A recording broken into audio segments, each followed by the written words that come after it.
It's Wednesday, 26th of October, and this is the third extraordinary session in the 2022 legislative year. I am Paru Bisane, giving you updates live from the National Assembly in Banjul. Today's business will commence shortly with communication from the Speaker, Honorable Fabakar Tambodiata. Honorable members will debate the current national public health emergency regarding the death of at least 69 innocent children in the Gambia. The motion will be tabled by the Minority Leader of the House, Honorable Alaji Esdal.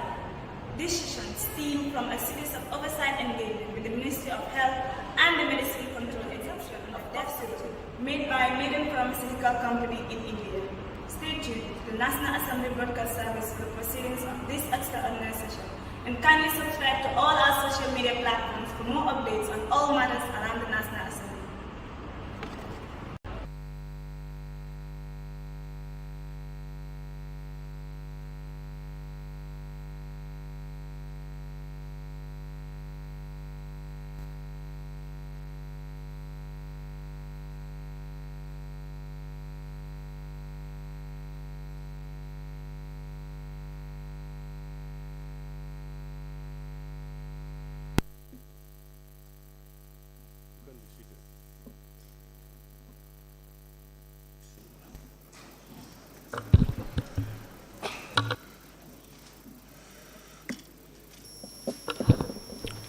Communication from the Chair.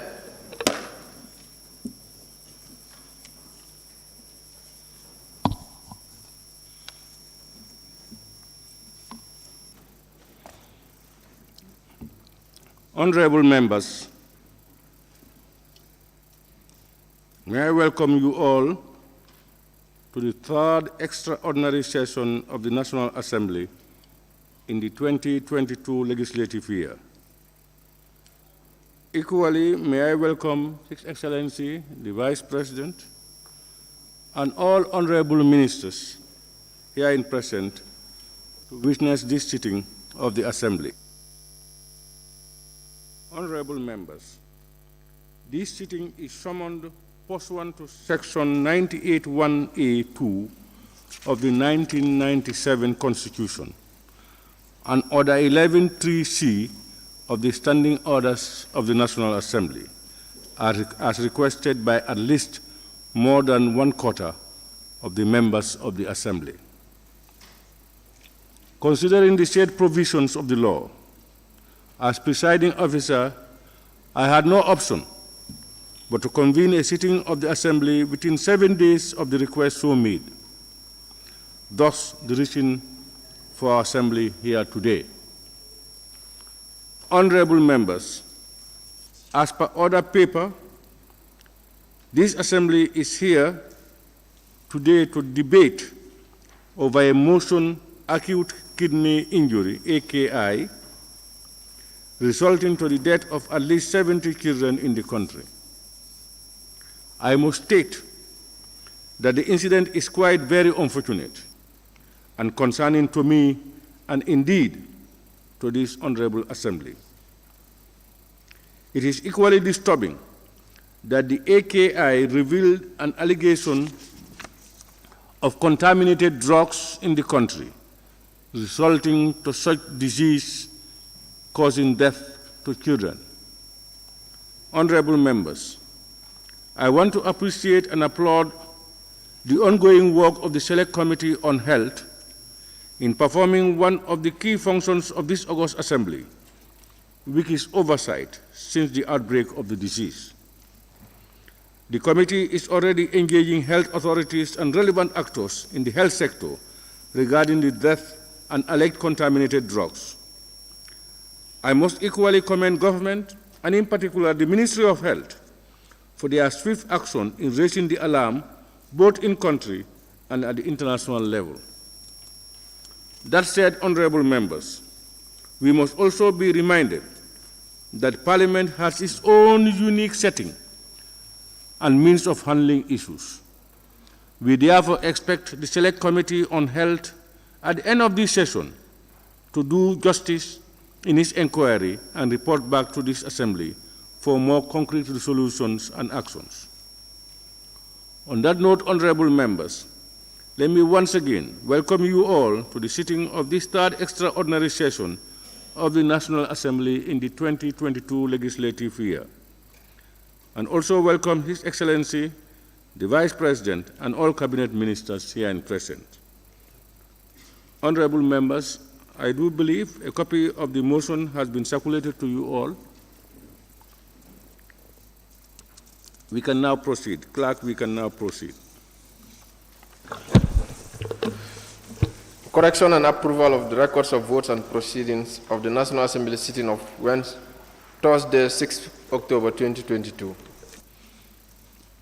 Honorable members, the record of votes and proceedings of the National Assembly sitting of Thursday, 6 October 2022 is before us for correction and approval. Can any honorable member please move that the said record of votes and proceedings be considered and approved? Any honorable member? Honorable member for Opanyomi. Thank you so very much, Honorable Speaker, for giving me the opportunity. Honorable Speaker, I rise to move that the record of votes and proceedings of the National Assembly sittings of Thursday, 6th of October 2022 be corrected and approved. Thank you. Honorable members, any seconder?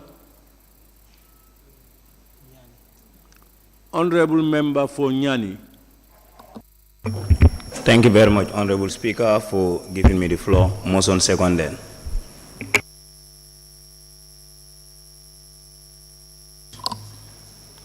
It has been moved and seconded that the record of votes and proceedings of the National Assembly sitting of Thursday, 6th October 2022 be approved. Honorable members, we can now look at the record of votes and proceedings. As usual, we'll look at it page by page, beginning, of course, with page 1. If honorable members have any observations or comments, omissions. Yes, Honorable Majority Leader. Thank you. On the present list, I'm captured present. I think I was not around that day. On the present list, I was captured present, and I think I was away. Thank you.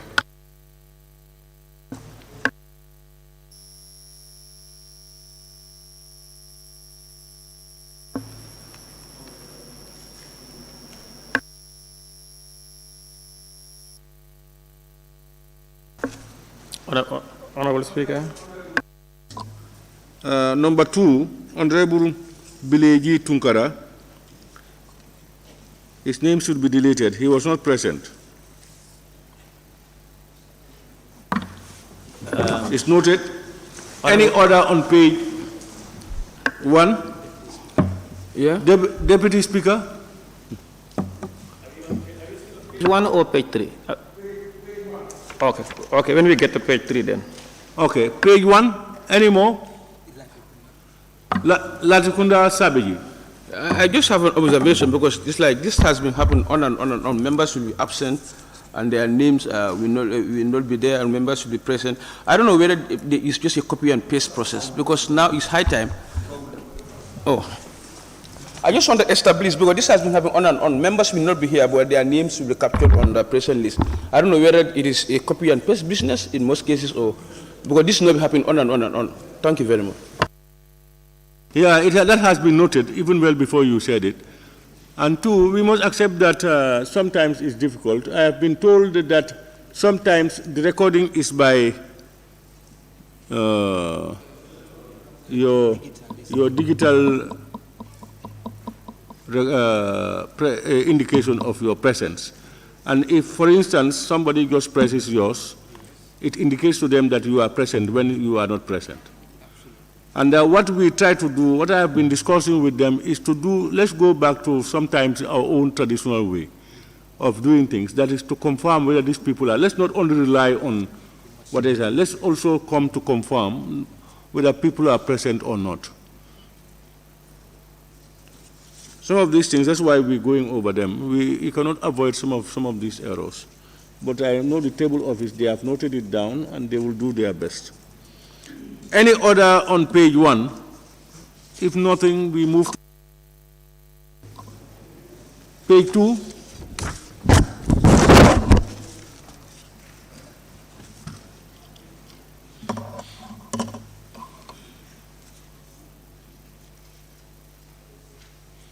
Page 2. Okay, we move to page 3. Is that where you have the, huh? You are fine. Okay. Member for Kian Central, page 3. Thank you, Mr. Speaker, for giving me the floor. Members who are absent with permissions under the list, G. Trunkara's name is not captured and he was absent. Page 3. Page 3.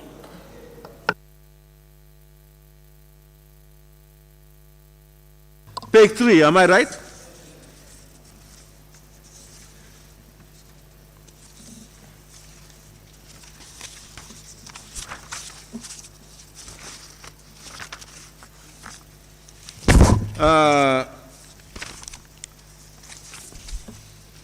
That's the last sentence of page 1, page 2. The following members were absent with permission. And here we have deleted Bile Tunkara from the list of those present. We add him here, isn't it? Yeah.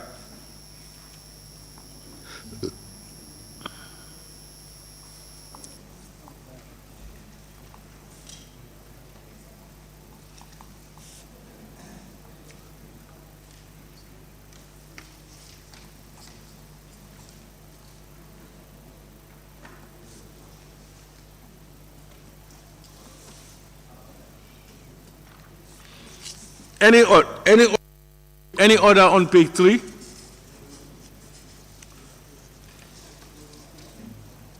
Sorry.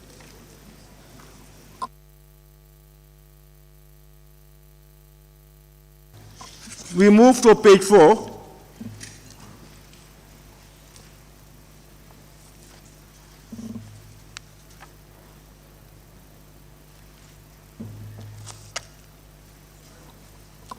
Page 4. Yes, Honorable Member for Talinding.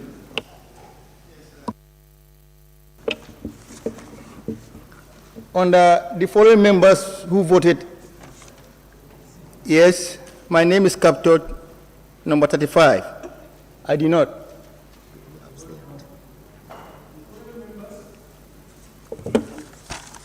Who voted aye?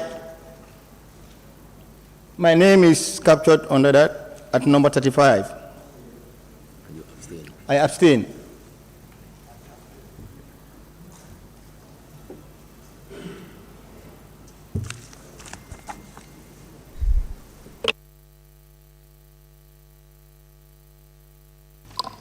Page 4, number 35, Honorable Musa Baji of Talinding Kunyang.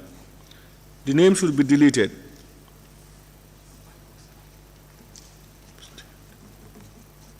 He said he has abstained from voting. Okay. For Banjul South. Thank you, Mr. Speaker. Page 4, number 2. It says that the following members voted aye. Bileji Tunkara, he was not around to even vote, Honorable Speaker. Is that deliberate or what?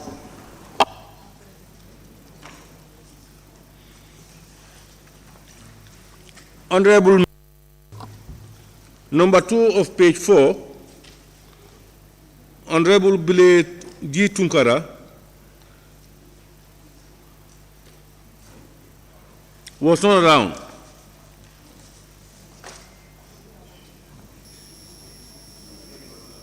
And therefore the name should be deleted.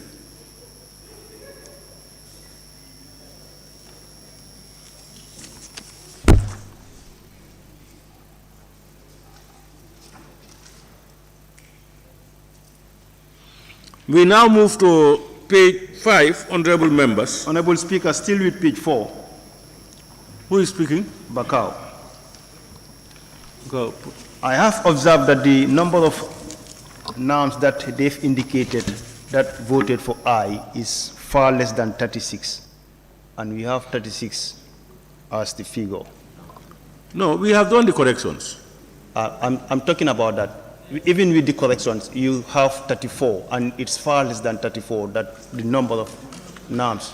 Now, yeah, look at the names and then tell us which ones are there and which not be there. That's why we are here. Verify with the names, but with the figure that was called, it was far less than 36 and 34. This is what I'm putting to you, Honorable Speaker. What was the figure of the vote? Yes, Speaker.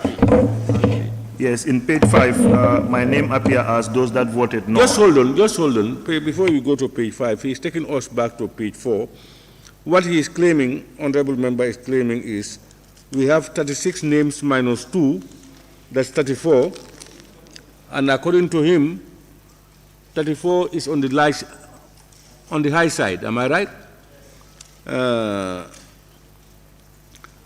Honorable members, if you look at your names, if you were present, you know it. If you had voted, you know it. Pardon?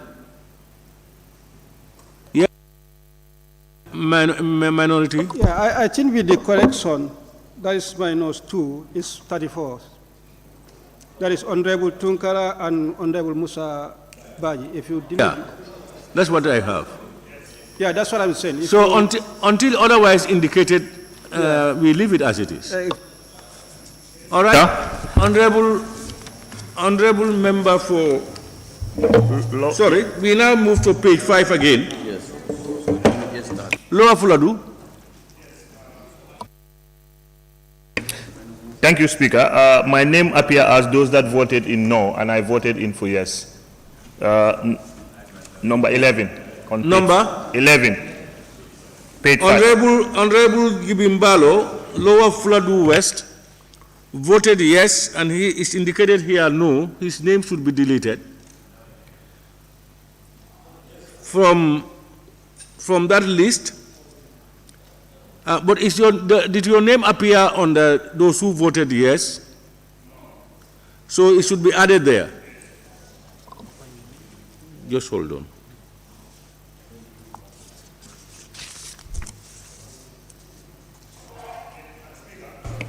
Just a minute.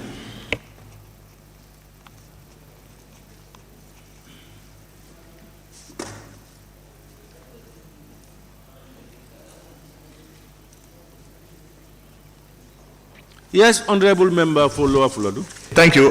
Just want to remind that my colleague Nyamina Daudejeng voted in yes, and his Daudejeng, Honorable Daudejeng, voted in yes, and his name appears as abstain. Dauda? Daudejeng, Nyamina. Nyamina East. He voted yes.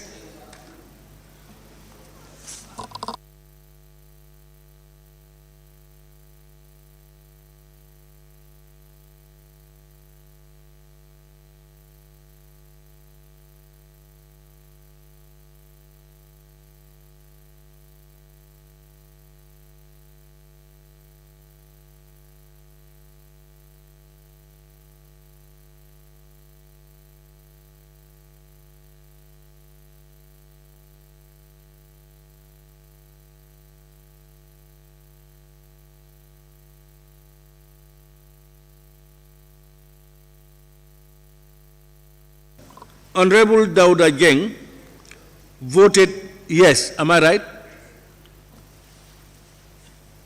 Honorable members, the following members abstained. Number 2, Honorable Dauda Jeng. His name should be deleted and inserted on page 4 for those who voted yes.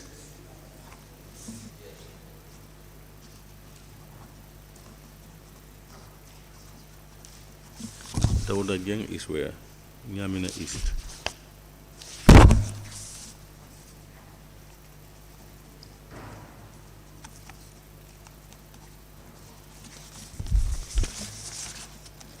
And in his place, in Dauda Jeng's place, I think Honorable Musa Baji of Talindin should be there.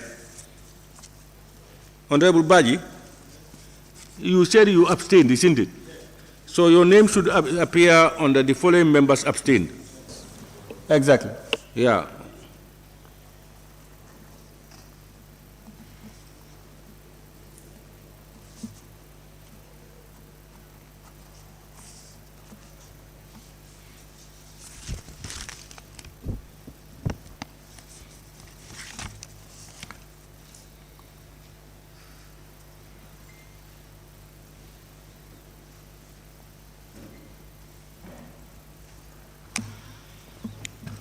Any order on page 5?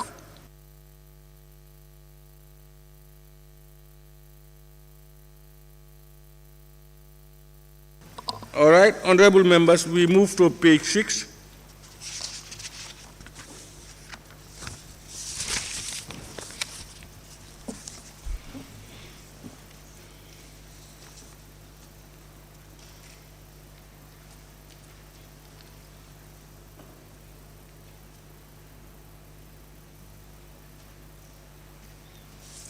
Page 6, we move to page 7, honorable members.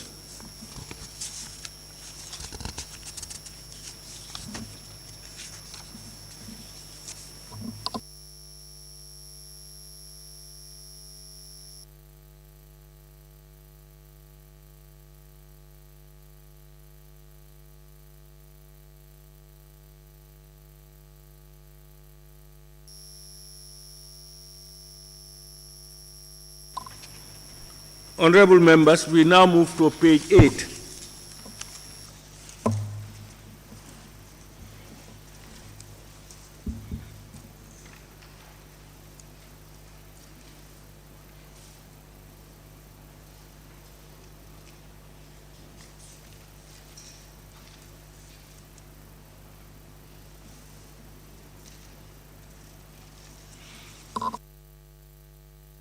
Honorable members, we now move to page 9.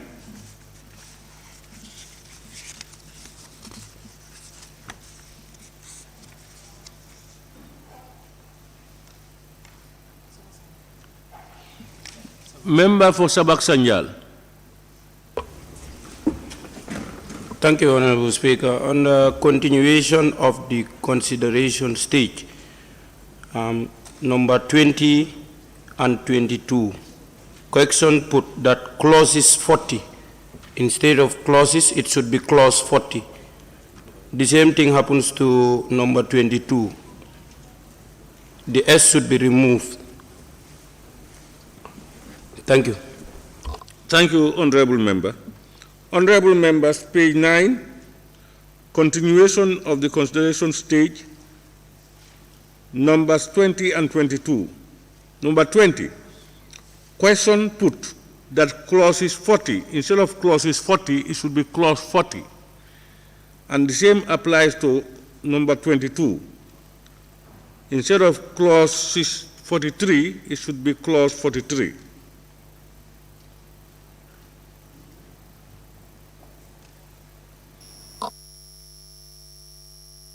Thank you, honorable member. Honorable members, we now move to page. Honorable member. Thank you very much, Honorable Speaker. With regards to the continuation of the consideration stage, the same thing as the Honorable Member for Sabah Sanjal just said appears on the same, on page 20, number 20, 21, 22, and 23, respectively. From 20 to 23. We have corrected 20 and 22. Yes, you've corrected 20 and 22. Yeah, but the same 21 is two clauses. That's why it says clauses 41 and 42. Okay, all right, thank you. And that 23 is two clauses also, is clauses 44 and 45. Noted, Honorable Speaker.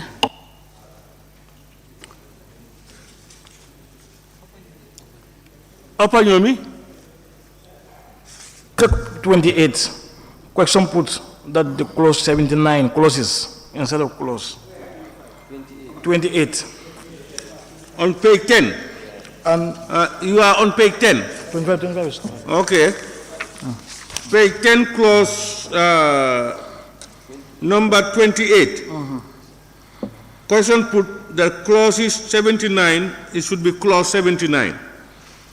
Number 28. Clause 29, not clauses, 79 rather. Noted.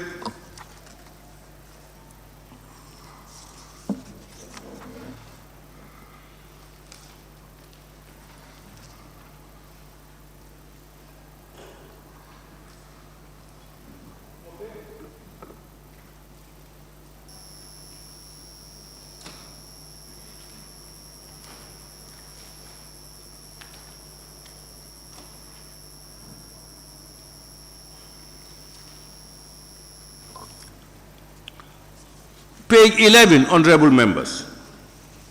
I think that's the last page.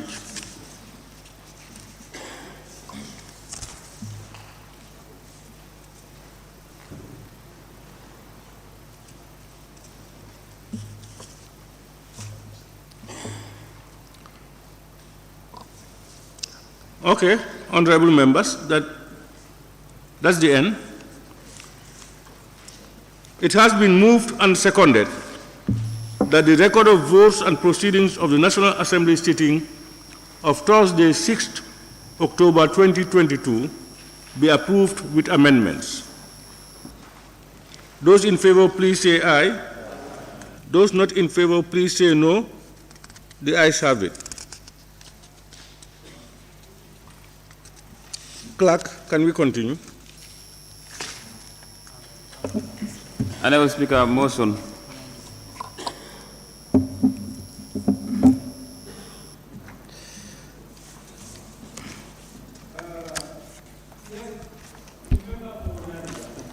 Yes, thank you very much, Honorable Speaker. In accordance with Clause 61, Sub-Clause 2 and 3 of the standing orders, I move that the debate on the motion proper to be led by the Honorable Minority Leader be allotted, each member be allotted 5 minutes.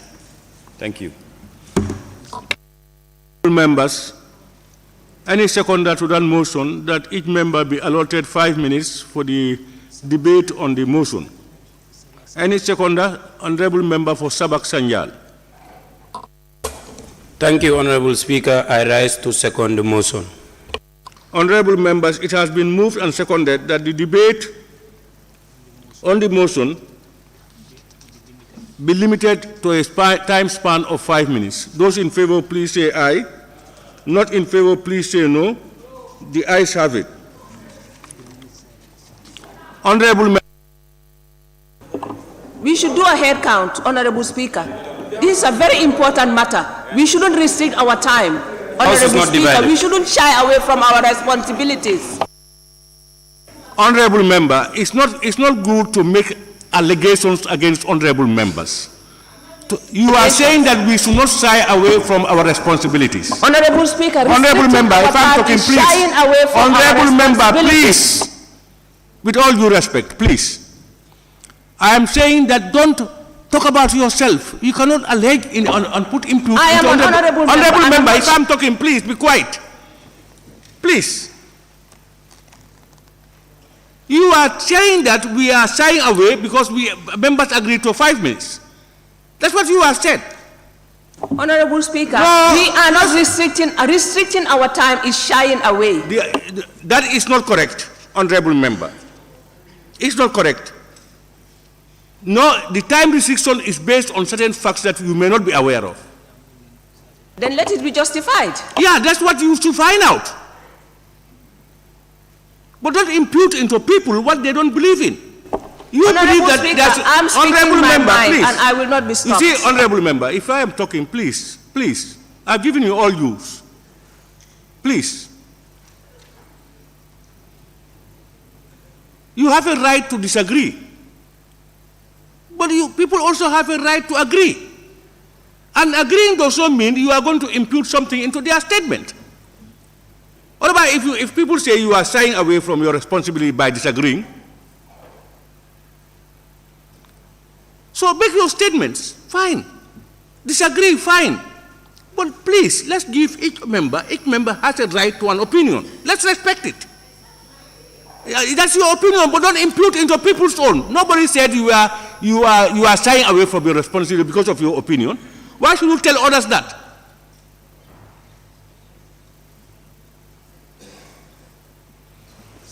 Honorable Speaker. Yeah, somebody was going to. Honorable Speaker, I just want to appeal to you. When addressing honorable members, like, sit down, be quiet. Please sit down. Please be quiet. I think this is very good going forward. Honorable member, you know, for you to be best judge, you must reverse situations. Find yourself sitting here. and see your own behavior. I will say please. Honorable member, please. When I'm talking, you see. No, you say when I find myself, I'm going to tell Honorable please. member, you see, when I'm speaking, you don't have to rise and talk. Why do I have to please you by telling you that? You should know that more than any other person. That as I'm speaking, give me the juice until I'm ready, and I will give you the advantage, the chance to come and talk. And I always use the word please. But I may be forced to refrain from using the word please because people don't some members don't tend to appreciate it. And I will withdraw it.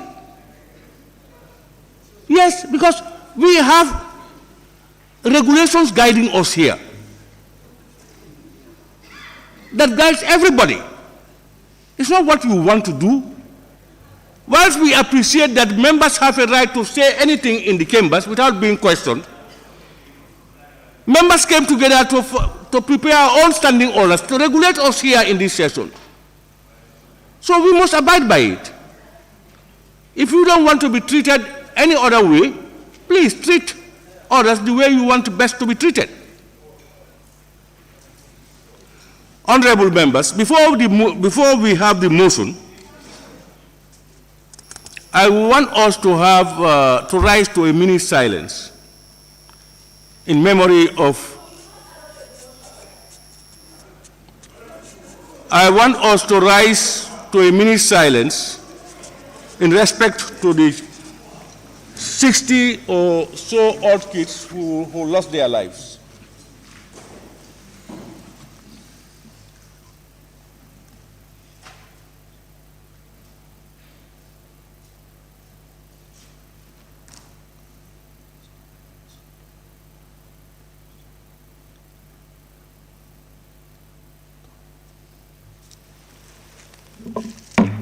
Okay, thank you very much.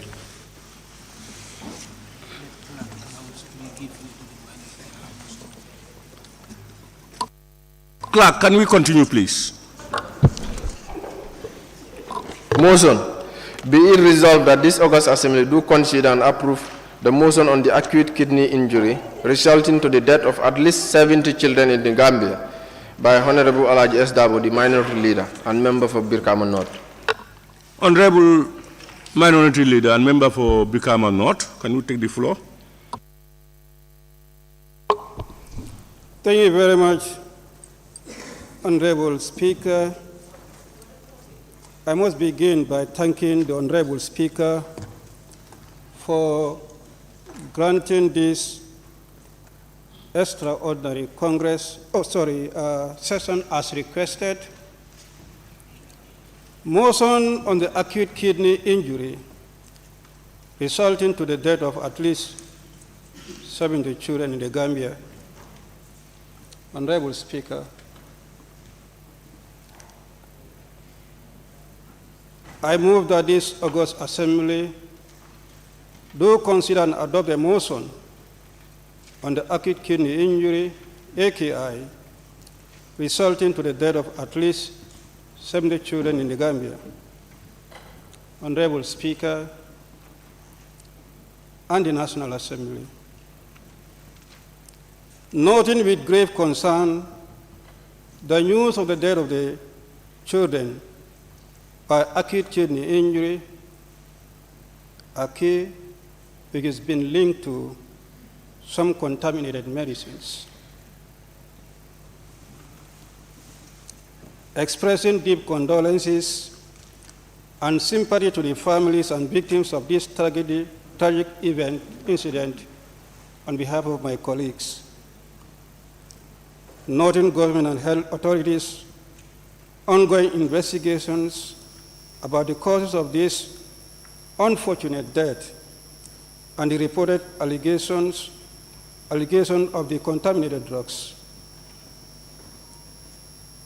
Taking note of the preliminary investigation by the Gambia Police on the death of at least 70 children from acute kidney injury in the Gambia, acknowledging the efforts of the government, in particular the Ministry of Health, since the outbreak, notifying WHO, as well as requested for an investigation into the matter. recognizing the action of the Ministry of Health in suspending and recalling the alleged contaminated drugs in the Gambia, as well as raising alarm, noting the medicine safety alert and directive issued by the Ministry of Health relating to all contaminated, substandard, and falsified medicinal products sourced from Maiden Pharmaceuticals in India, concerned that some quantity of alleged contaminated drugs are still unaccounted for or recalled. Appreciating that the Medicines Control Agency has instructed all healthcare workers to stop prescribing, dispensing, and use of all batches of the alleged contaminated drugs, recognizing the general constitutional powers of this August Assembly to perform oversight over government operations and activities, recognizing the power of the National Assembly to establish committees with a general mandate to inquire into the activities or administration of ministries or departments of the government, cognizant of the power of the committees to investigate or inquire into any matter of public importance. Honorable Speaker, the Assembly now therefore resolved: A, that the Select Committee on Health, Refugees, Disaster, Humanitarian Relief, in accordance with the time of reference herein, conduct a full-scale parliamentary inquiry into the matter of Aki and related deaths, with a view of unearthing the truth and the circumstances surrounding this unfortunate incident, and to advise the National Assembly accordingly. B, that the Select Committee on Health submit its report and findings on the inquiry on or before 30th November 2022. And C, that the Select Committee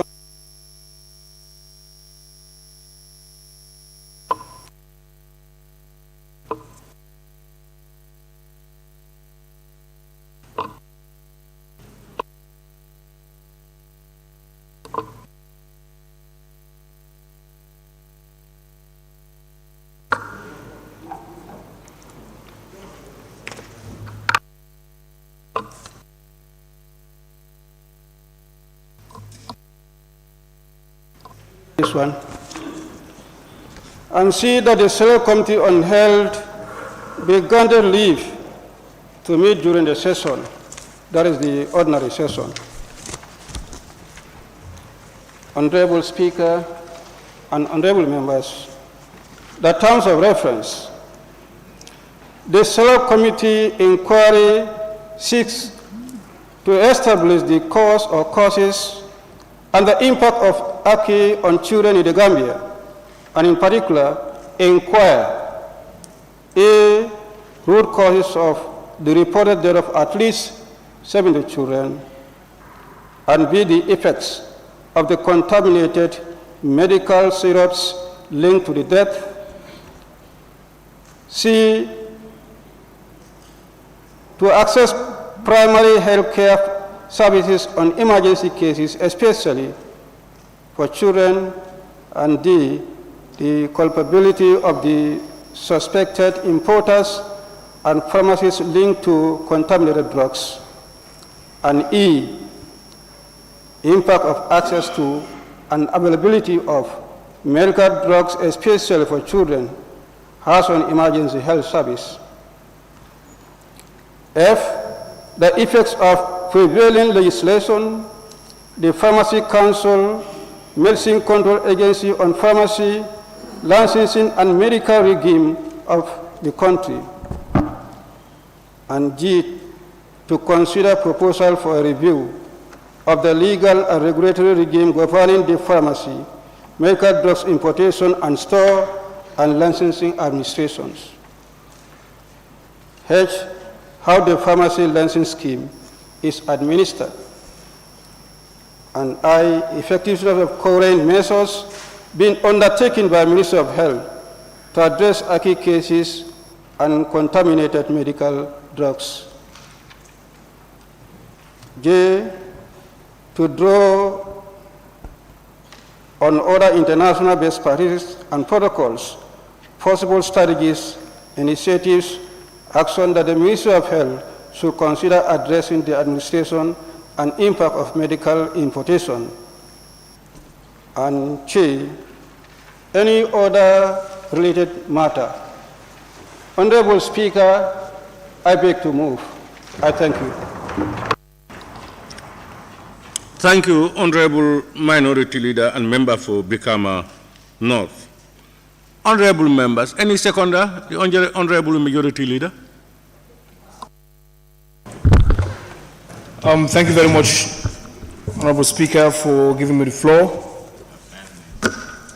Equally, allow me to thank your able office for effective and efficient coordination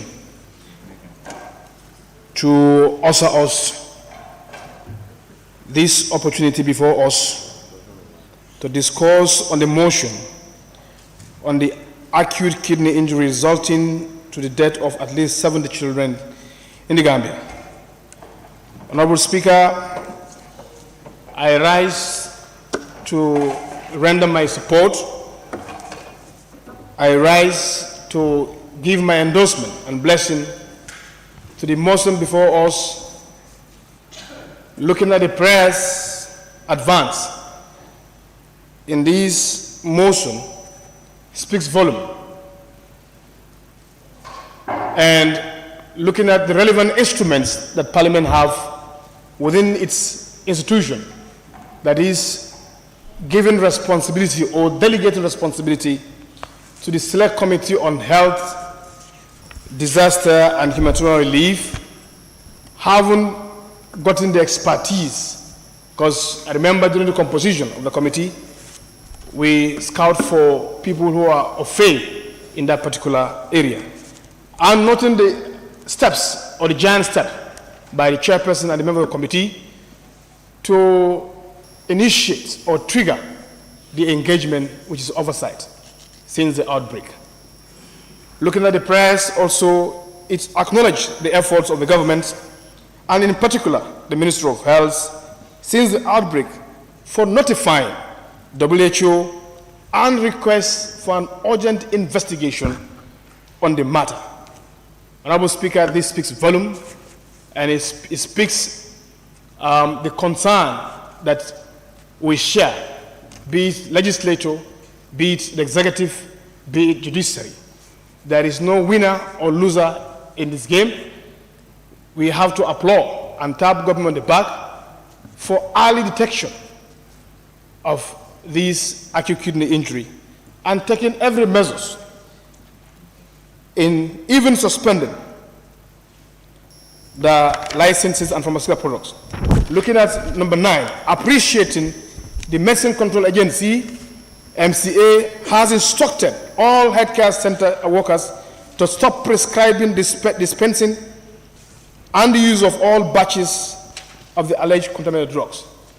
I think we owe it to them to give them that tap on the back. That is what is expected, to come up with resolute action, to come up with decisive decision to make sure that we try to contain the danger of this issue. So also recognizing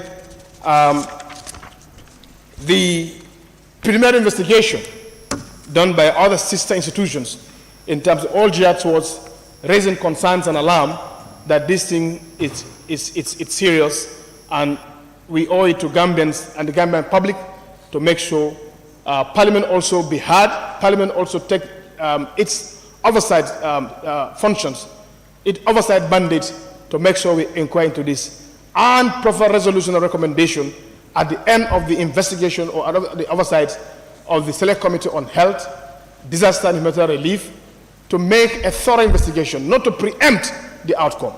But Parliament is coming in a different style. Parliament is coming in a more informed way, whereby delegating the lines of responsibility to sector select committee under our purview, who are taxed with constitutional powers, who are also taxed with the standing orders, to make sure they do due diligence to the matter before us. I thank you so much for indulgence, and I also challenge the Health Committee Chair to really work within the time frame that as at 30th of October or November is able to lay the report.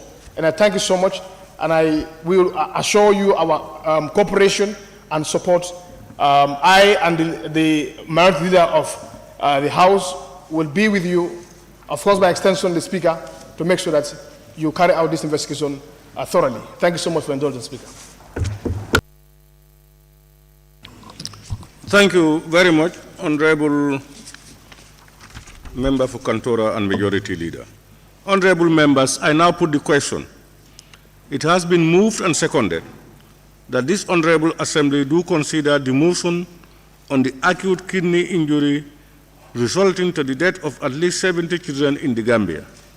Those in favor, please say aye. Those not in favor, please say no. The ayes have it.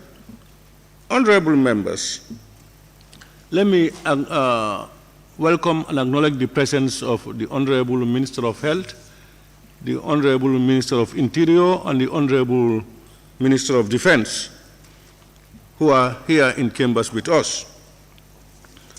Honorable members, the debate, the tune for the debate has been set. We have with us a motion advanced by the minority leader and seconded by the majority leader.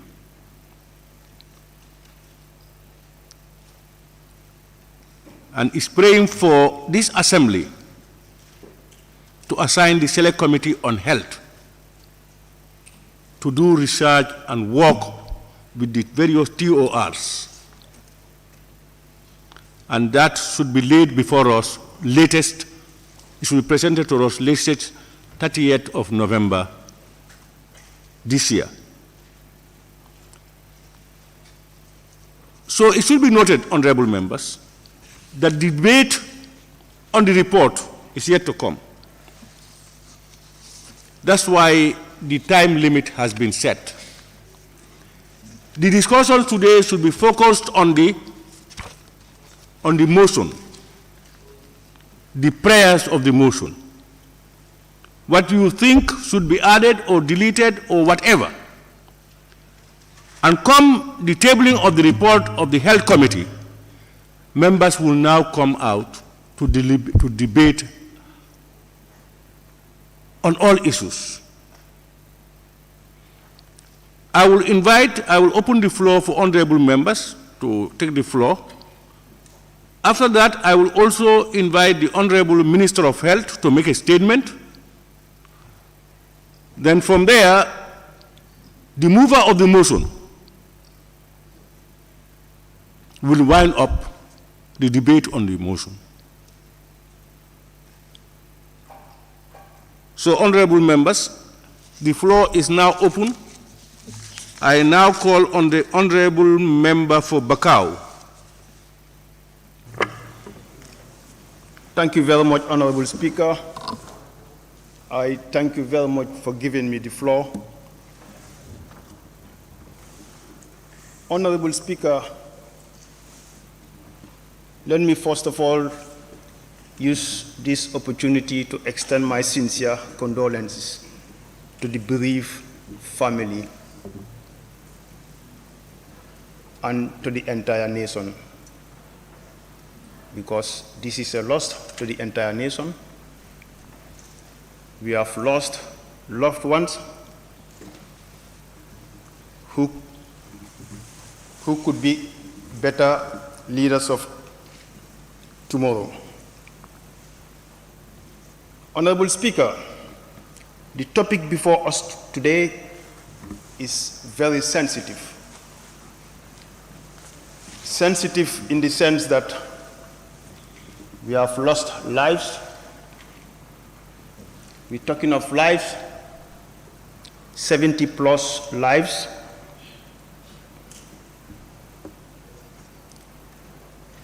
When one lost life, it never returns. That makes it more delicate. Honorable members, as I said earlier, the topic before us is a very sensitive topic. So I urge each and every one of us to take the issue maturely. Honorable Speaker, let me use this opportunity to thank the minority leader for tabling this motion before us. Honorable Speaker,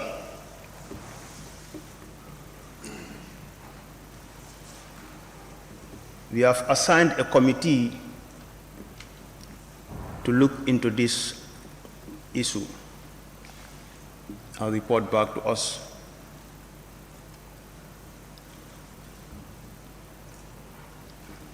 That being the case, today I don't think we'll have much talk on the topic, since we are yet to receive the report from the committee that we assigned to make investigations. On that note, Honorable Speaker, I would advise the select committee that is being assigned to investigate into this matter to find out how the syrup, the paracetamol syrup, is being imported to the country. Because according to my understanding and according to my information, the paracetamol syrup was mainly manufactured for only the Gambia. Remember, substantive issues on the debate are yet to come, please. Thank you very much, Honorable Speaker. Honorable Speaker, since you don't want me to go into details, I'll take this opportunity to thank the Health Committee for starting a good job, and we are all waiting for your final report to come up with solutions. I thank you very much for giving me the floor. Thank you, Honorable Member for Bakau. Honorable Member for Opanyomi. Thank you very much, Honorable Speaker, for giving me the opportunity. Honorable Speaker, let me first of all thank the Honorable Minority Leader for presenting this important motion before this August Assembly. And I first of all want to extend my condolences and sympathy to the affected families and the entire Gambia at large. It's really disheartening and very unfortunate that this acute kidney injury has caused the death of at least 70 children in this country. Very, very unfortunate. Honorable Speaker, I also have to applaud the Minister of Health for their timely detection of this particular acute kidney injury. Observation? Honorable Member, I think you have to wait for your time. Thank you. Honorable Speaker, I will applaud the Minister of Health for their timely detection and their timely intervention, and even up to an extent of suspending this particular pharmacy and recalling all the medicines that are deemed contaminated. That's a risk which the ministry took. Just in their preliminary findings, they have to take this giant step in order to save the children of this country. But fortunately for us, the other secondary findings made their suspicion right. We have to thank them for that. Honorable Speaker, I also have to applaud my own committee, that's the Select Committee on Health, for our timely response to this particular problem.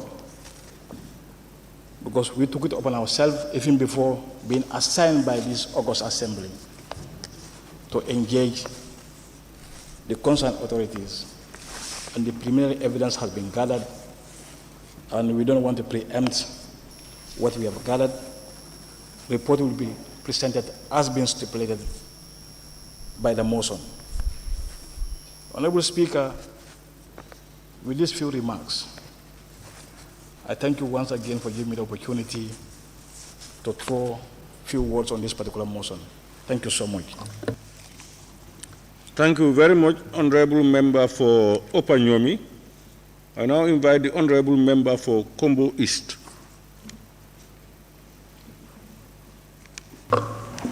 Thank you very much, Honorable Speaker, for giving me the floor.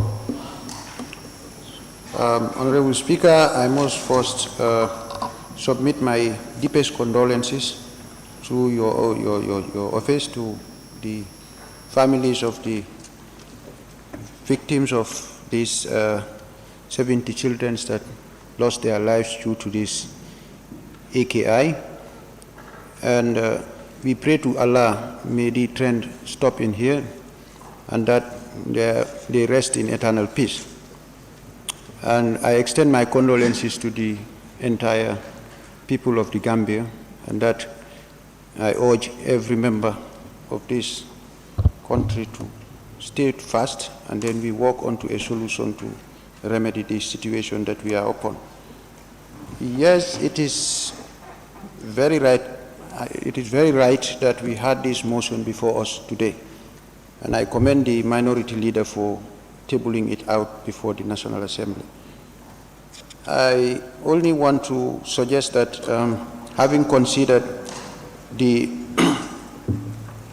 following points under number 7, 8, as it reads here, noting the medicine safety alert and directives issued by the Ministry of Health relating to all contaminated, substandard and falsified medical products sourced from Maiden Pharmacists in India.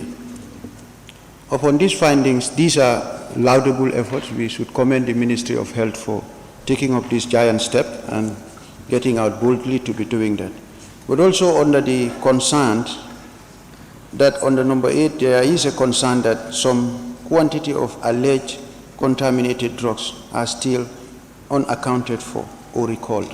This is also a point of concern that we need to work on.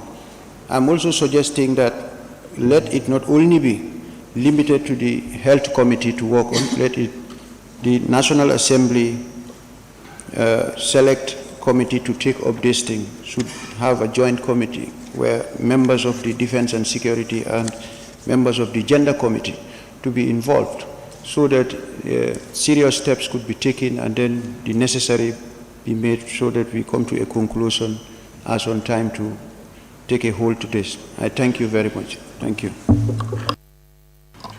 Thank you, Honorable Member for Kombo East. Honorable members, let me acknowledge the presence of the Honorable Minister of Works in the chambers. And I understand the Honorable Minister of Fisheries and Water Resources is also present. You are most welcome. I now call upon the Honorable Member for Nyanija.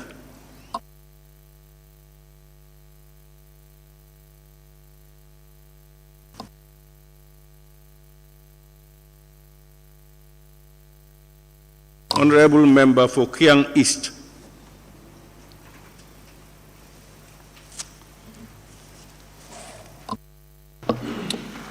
Thank you, Honorable Speaker.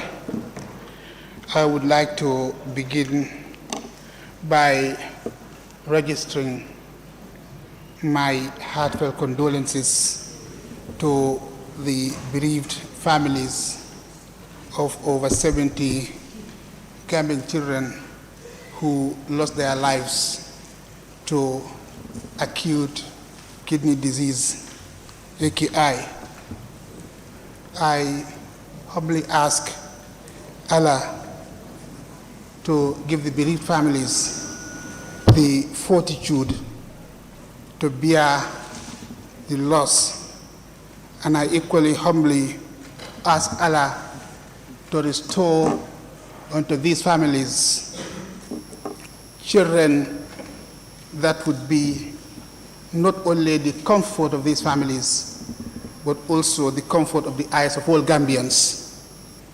Honorable Speaker, this is a very solemn occasion. The entire nation is mourning, and we mourn with the bereaved families of these children. What happened is unfortunate, is regrettable. It shouldn't have happened in the first place. We know since it has happened, it has exposed a major flaw or major flaws in the healthcare delivery system. Of course, we understand that as soon as it was discovered, the Ministry of Health responded quickly, taking measures to try to control the situation. However, it is evident that our health system is rigged with corruption, negligence, lack of political will to improve the healthcare delivery system. That is the basic fact about it. I don't think we can question that. Well, anyway, having said that, Honorable Speaker, when we look at the report, I want to add that instead of just allowing the Health Committee to investigate into this matter, since the National Assembly has its own unique ways of dealing or of finding solutions to problems, I would rather we assign this role to a special select committee like we did before. I think we do that instead of course, we know that already the Health Committee has started working on it, but I think for me, it should have been delegated to a special select committee, and I want to urge the National Assembly or this plenary to do that. And I want to take you back to, refer you to the terms of references of the committee that is taking up this responsibility, that it has been said that these medicines, the syrups that are said to be responsible for this acute kidneys was manufactured mainly for the Gambia. I want the Health Committee to also investigate into the reason why it is manufactured just for the Gambia and nowhere else in the world. I think we can add that to the terms of reference. Thank you, Honorable Speaker, for this. Thank you very much, Honorable Member for Kiang East. I now invite the Honorable Member for Nyamina West. Thank you very much, Speaker. I shall also rise to join my colleagues on supporting and blessing this motion on the table. First of all, I would also like to sympathize and my sincere condolence to the affected family. And in this case, we are all affected, as Gambia is one nation, one family. So my sympathy to the dead children. I also want to acknowledge the support the giant support made by the government through the Ministry of Health. Honorable Speaker, if you may allow me, point 5 of the motion, acknowledging the efforts of the government and in particular the Ministry of Health since the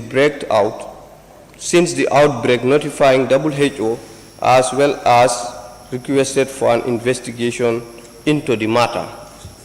This is a giant step from the ministry, and every one of us here could bear witness it was an alarm at the right time, an alarm to the WHO.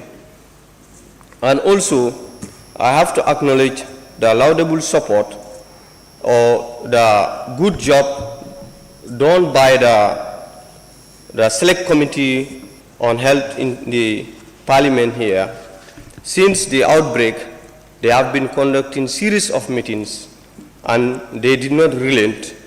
So therefore, I have to reiterate my support for the motion in giving them the chance to come out with a report to this noble assembly so as to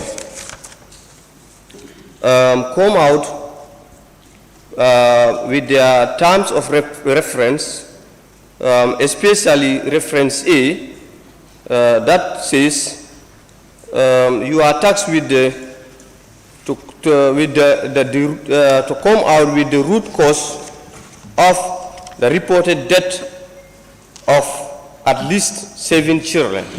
I am very much particular about this since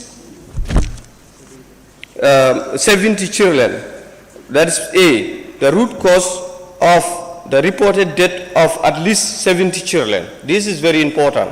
So therefore, we wait for the report from the Select Committee of Health to tell us the root cause of the death of these 7 children, and at that time it will allow us to debate better.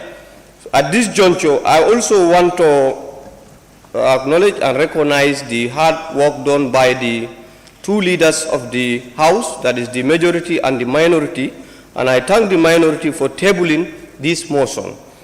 At this juncture, I beg to take my seat, Speaker. Thank you.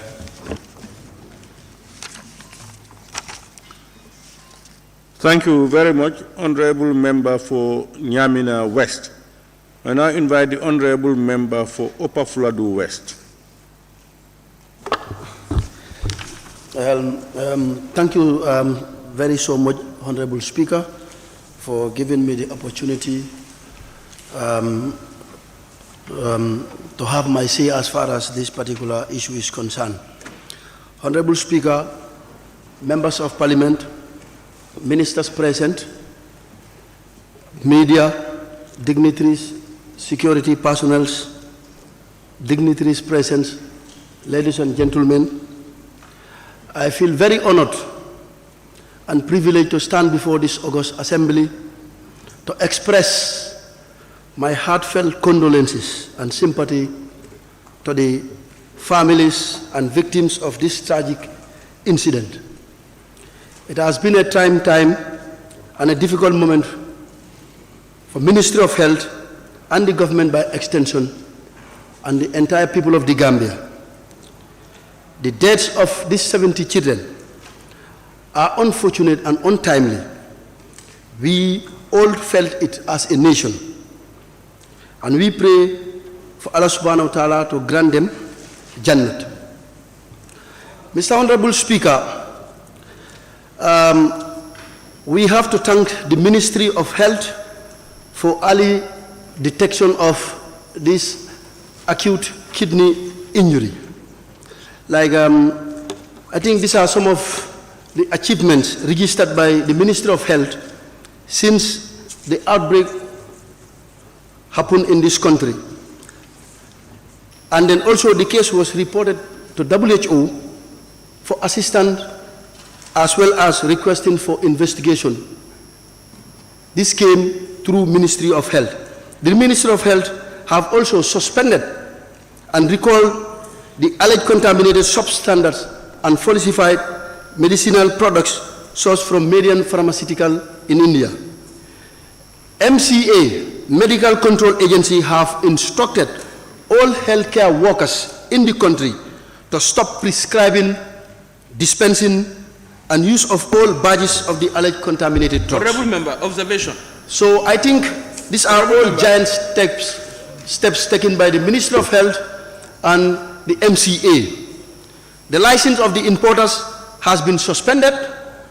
The 2 pharmacy outlets of the importers have been closed. I think these are all achievements as far as the ministry is concerned.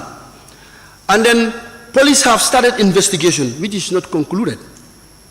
And then also the Indian government was also contacted as far as this issue is concerned. As we speak, there is no scientific confirmation as far as this issue is concerned. Honorable Speaker,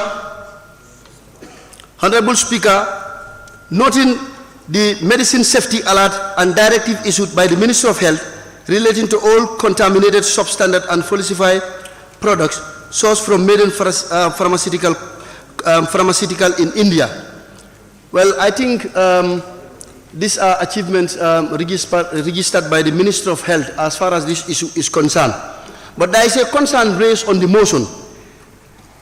Number 8, the concern that some quantity of alleged contaminated drugs are still unaccounted for or recalled. I want to inform this August Assembly that over 350 Red Cross volunteers and health personnel have been dispatched to provincial Gambia, that is rural Gambia, to go house to house to see whether still these drugs are in circulation. So I think this is a great achievement by the Ministry of Health. Mr. Honorable Speaker, in conclusion, I would like us to refer the issue at hand to the Health Committee to do their findings and report back to the Parliament. So I thank each and every one of you, the minority leader, for tabling this motion before this important assembly. So I thank you all for your kindness. Thank you. Thank you very much, Honorable Member for Upper Fuladu West. I now invite the Honorable Member for Sami. Thank you very much, Honorable Speaker, for giving me the floor. Honorable Speaker, I also want to seize this opportunity to say big sorry to the families who lost their children. May their soul rest in perfect peace. Honorable Speaker, I want to thank the minority leader, Honorable Alaj S. Dabo, and the Honorable Member for Brikama South, and all the Honorable members who append their signature to see that this thing is possible. Because it's a national issue. This is a national issue, Honorable Speaker. This is what we should recognize. It's not anybody's show. It's a national issue. When it happens, we all have to embrace it. It is a national issue. Honorable Speaker, the issue that we are talking about is about this AKI, acute kidney injury. Honorable Speaker, when we look at the report, we are told that it is caused by a paracetamol syrup. And in the report, it is from where? It is from India. It is stated in the report, it is from India. Honorable Speaker, we don't have much to say.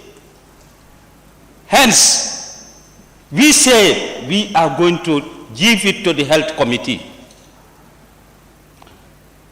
But what I'm going to tell the Health Committee is that you have a great task. You have a great task to do. We are saying that 70 children lost their lives. We don't know whether that is fact or not. You must reach to every community You have a great task, Honorable Speaker. You must reach to every communities. Don't just get up here and go and stop at another place and you don't reach to other communities. Anywhere you go, these bottles are there.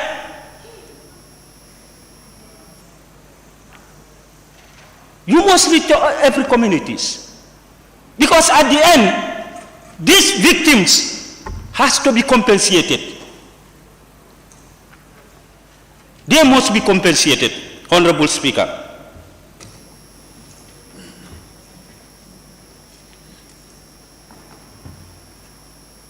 And you must also conduct public hearing as a committee. So therefore, we are relying on you. We are relying on you. Whatever report you bring it for us, that's what we are going to digest. So thank you very much for giving me the floor.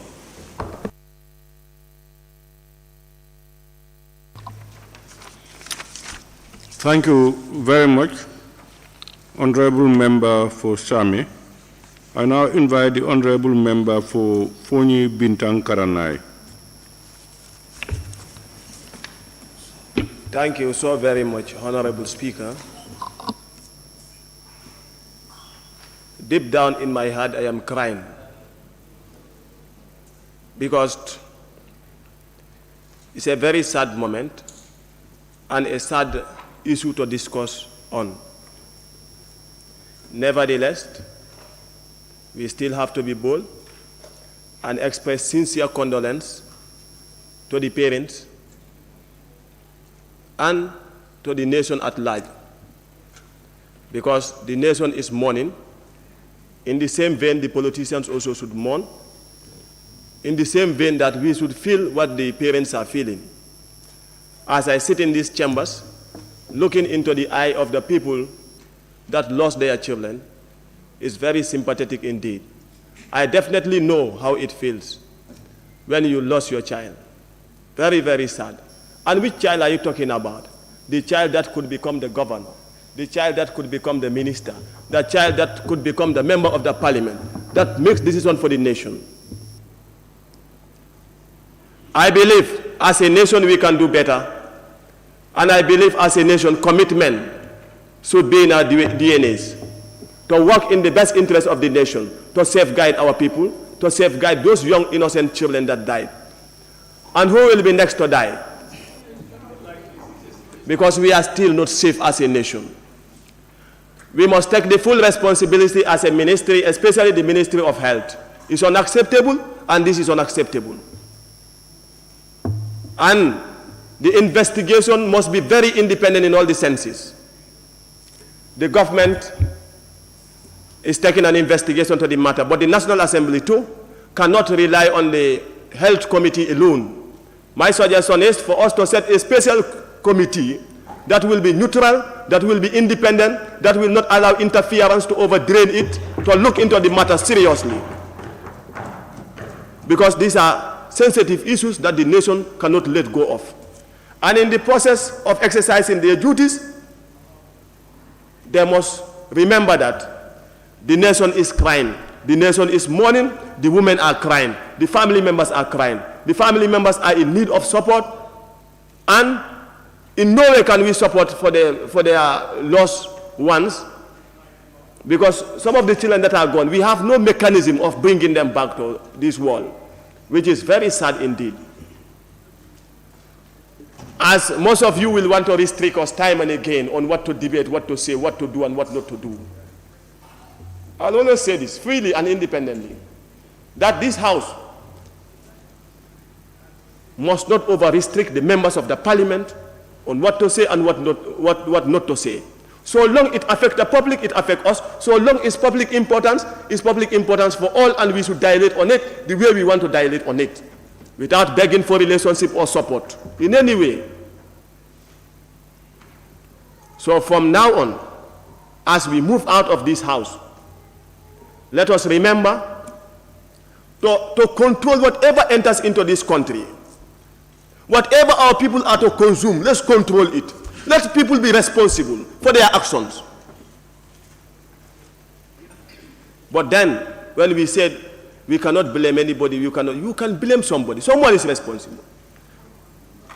So will we continue to consume these drugs that are going to continue to kill us or kill our children? It's unacceptable, and that will not be accepted. And we must do whatever it takes to put a stop into it. And for the special committee that may be set, or the health committee, special advice to you. Remember, the Gambia is for all. Remember that you are here to save us. Remember that the nation is looking up to you. The nation have invested or will continue to invest in that committee that will be set to investigate on this matter. And remember that the fate of this nation lies in your hands. If you betray us, you betray yourself. And Allah will take you to account for whatever you do. Because that's what Allah said in the Quran. He said, Kullu man alayha fan, everything on the surface of the earth will perish. So remember that you are going to perish, and when you meet your Allah, Allah will question you for certain things. Thank you. Thank you, Honorable Member Fofoni Bintang Karanai. Honorable Member, I want to believe that there are some honorable members of the Health Committee who love Gambia no less than you or any other person. To impute certain things into honorable members who have not even taken off or reported to us is preempting their work itself. And two, we are not micromanaging any member. Let's get that very clear. All decisions are taken on the floor of the House. Two, Parliament is not an open-ended stream. What you like is what happens. Not at all. Parliament itself is regulated. Human beings ourselves, we are always under regulation. Honorable Speaker. Please. Please. I want to observe you, Honorable Speaker. You don't observe me, please. Honorable member for, is it Latikunda? Latikunda, I don't know what your problem is. Latikunda, please. My problem is I want the rules. If you want to earn my respect once and for all. Yes, because I want Honorable member, please, if you want to earn my respect, you will have to deserve it. This is my last chance for you. I am getting almost nearly above board. I'm telling you, I will not hesitate. No, I'm telling you, I'm giving you all your dues. So please, leave mine alone. Alone, please. You cannot be there and be here. I cannot be here and be there. Please. So those things we must get clear. Very clear. I now call upon the honorable member for Talinding Kunjang.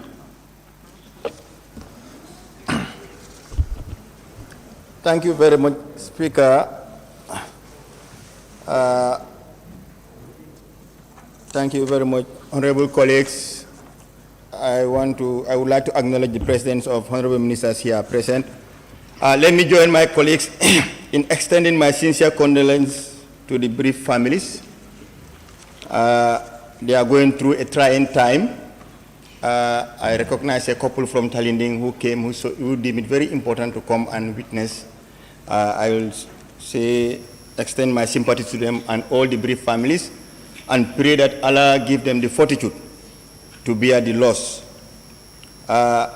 This is indeed alarming. It could have been me, it could have been my child, it could have been anybody's child. It happens to be them, but then to restore, to show every Gambian that when calamities happen, when disasters stroke, government take action, institutions of government take actions to restore that confidence to the citizenry. You know, every Gambian is shocked, every Gambian is in doubt whether the drugs you are consuming are any longer safe for you. This is the situation we are in now. Not only the syrup, everybody is questioning any other medicine in the pharmacy. And then that is where we are now. So whatever the country takes now, whatever decision we take, whatever we implement, is going to make sanitize our health industry, our import and export or otherwise of drugs. So this is why it is important, as this august body sets up, empowers the health committee with timeline to look into this matter critically. We do our job judiciously and effectively to ensure that the outcome saves the country for prosperity in terms of this, because this crisis have exposed us, has exposed the vulnerability of the citizenry, the challenges, the gaps with regards to importation of good drugs and the quality of drugs we consume. So we hope that these, the investigations, the consultations the committee is going to do is going to help us to achieve that. Somebody said special committee. I would like to particularly object to special committees. I do not see why having health committee, you want to duplicate efforts in certain special committees. What I would recommend is that we include the gender and children committee as well, because they also are affected, to be part of the health committee. If you do this, we do it. The life, like somebody mentioned, that have been lost, they have right to life. They could have been anything in the country. They could have grown up to become anything. And then, now that this has happened, what do we do as a country? And then the inquiry shouldn't be approached with the sense that already somebody is guilty already. We go in it with an open mind, that the partners we are meeting are also interested to safeguard the integrity of this country, to healthcare delivery of this country. We have to be mindful of that. When we approach issues of this, because I do know the people in the healthcare, their wish is not to lose life, is to save. I do know that. But sometimes gaps in institutions, gaps in our laws, implementations, funding, and everything concerning that weaknesses must be addressed holistically, not just finding scapegoats, not just finding who to blame, but then let's look at the issues holistically and address them for now and for future. Thank you very much. Thank you very much, the Honorable Member for Talending Kunjang. I would have given you extra minute if you had wanted it. When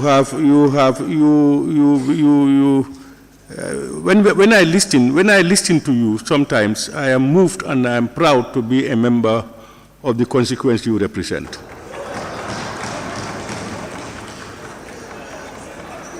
Honorable Member for Stani Mentoring.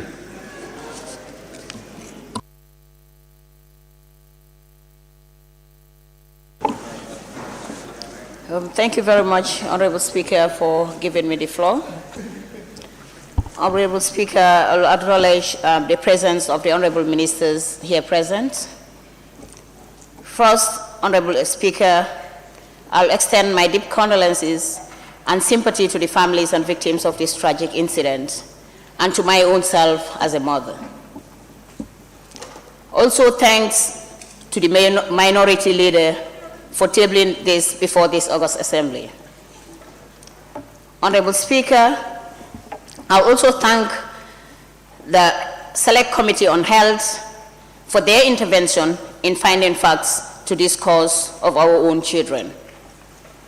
Honorable Speaker, noting that the government and health authorities going on investigation about the causes of this unfortunate death and the reports, allegation of the contaminated drugs. Honorable Speaker, I recommend the committee or the Select Committee on Health and Gender, Children and Social Welfare Committee to have a team or to set up a team that will do these investigations and report to this plenary for an action.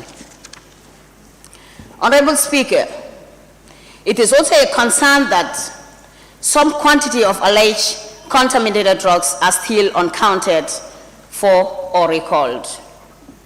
Yes, there is a team set out already to collect some paracetamol or whatsoever syrup has been given out or has been sold out by some pharmacies. I am sure there are still some medications which could be outside, which some parents might not be giving out because they might not know the cause or the effect attached to it. Honorable Speaker, I also recognize the power of the Assembly to establish committees with the general mandate to inquire into the activities and administration of ministries and departments of the government. Honorable Speaker, these children are our own children. These children could be presidents, they could be ministers, they could be ambassadors, they could be governors, they could be anything tomorrow. I think it is important for the Gender Committee, Children and Social Welfare, plus the Health Committee to join. In this Gender Committee that you have mothers.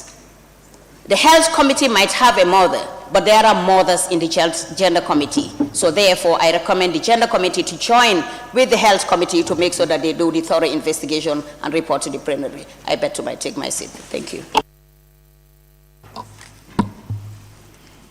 Thank you very much, Honorable Member for Sani Mentoring. I now call upon the Honorable Member for Banjul North. Thank you very much, Honorable Speaker. To be honest, my heart is full, to be honest. But notwithstanding,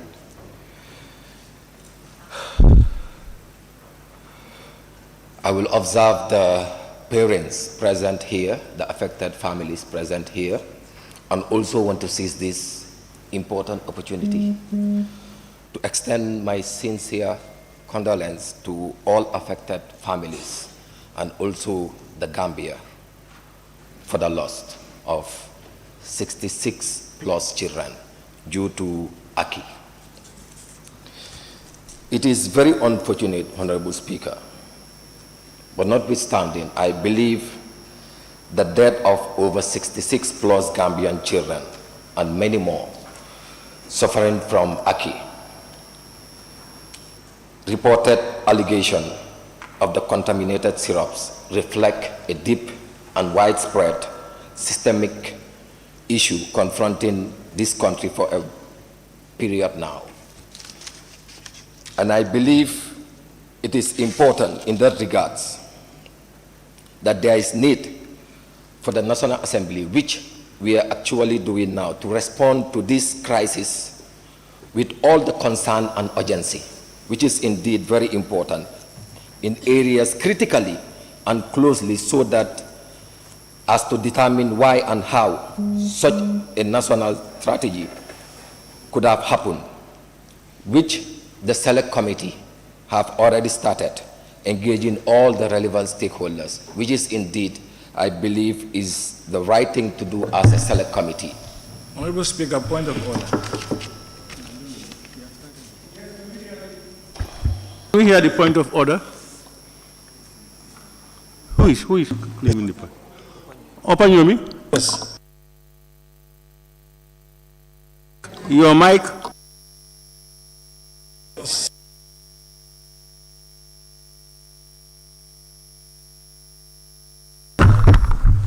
Yes, clause 28, sub clause 1.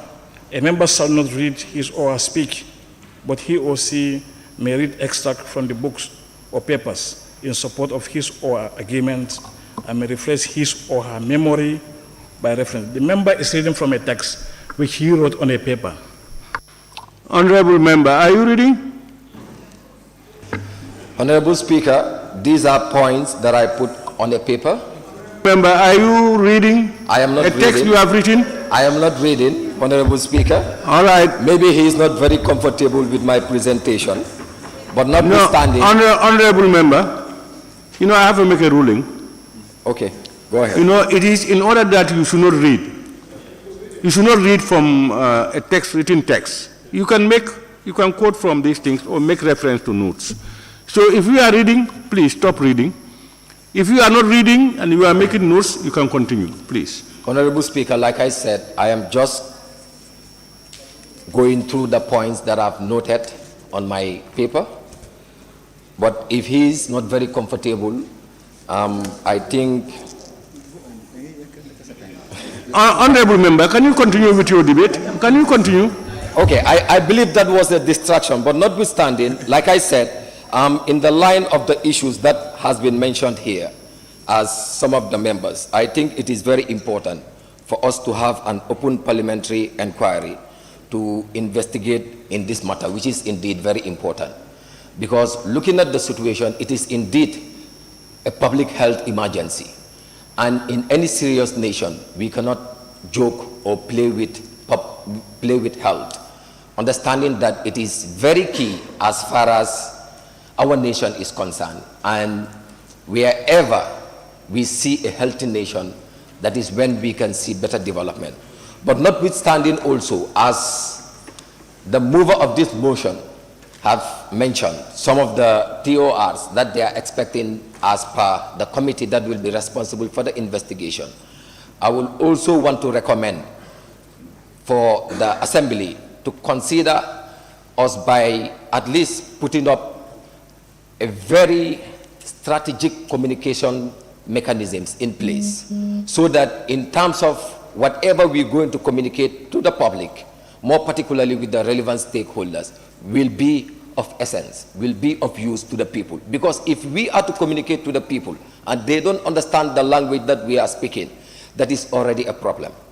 And like the saying goes, if a problem is not solved, it's still a problem. But when a problem is solved, it's no more a problem. And this is something that we must all consider and try by all means to make sure that it is of national interest.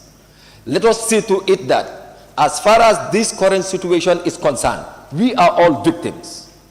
And the most vulnerable are the children. And these children, we are the parents.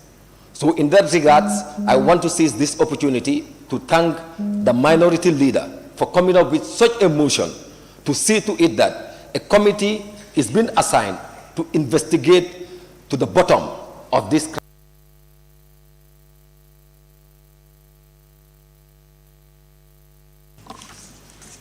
Thank you very much, Honorable Member for Banjul North.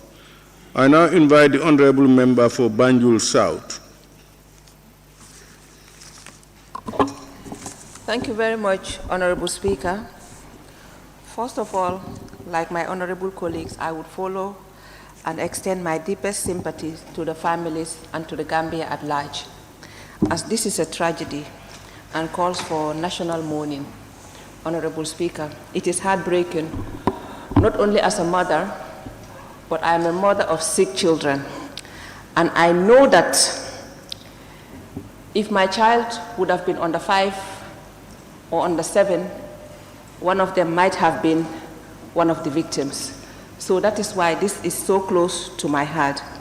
Honorable Speaker, I will not also be fair if I do not point out to the quick action taken by the Ministry of Justice, and that needs commendation. But I think that is where I will stop the comment, Honorable Speaker, because they were quick to pick on the problem and also to identify the issue and to exclude the medication, recall it from the public. And for that, we say thank you to the Honorable Minister for saving at least some lives, because it would have been more than 70. I'm not saying it's not more than 70 because we are not sure. Honorable Member, I think you were talking about the Ministry for Health and not Justice. The Ministry of Health. Okay. Yes. Honorable Speaker, this is a concern. It regards health, but it also regards children's welfare. Honorable Speaker, I would urge this August Assembly, when they look at the committee, that we should resolve for the Select Committee on Health to also include the Select Committee on Gender and the Committee in charge of Children's Welfare as permitted by Clause 107 of our standing orders to sit and work on this matter. In this particular clause, it says that where a matter may be of concern to 2 or more committees, the relevant committees may be dealt with on one of the relevant committees composing of it, or B, the relevant committee sitting concurrently. So I would urge this August House to convene the 2 select committees to work on these matters. Some of my honorable members, some of my honorable colleagues have already pointed on that, Honorable Speaker. Honorable Speaker, we need to know that we have very good laws in this country. So I would not only point the blame to the executive or the ministry or the agency. I would also call this August Assembly to look at the laws that we make. The Act on medicines and related products also has a section that appoints quality control of medicines and related products, Honorable Speaker. And if you permit me, I will say what that says. It says that this is established by this Act. There is established by this Act the National Medicines Quality Control Laboratory that should work independent of the agency. The Act, as I said, also has an agency, and the agency has regulatory mandates that should have been done. If their work was properly done, this problem would not have been a problem in the first instance, because they have regulations that prevent bad products from entering this country. I think, Honorable Speaker, this committee that we are to establish today would have a great task, not only in terms of health issues, but also in terms of welfare issues. And on whose welfare, Honorable Chair, Honorable Speaker? The welfare of our children.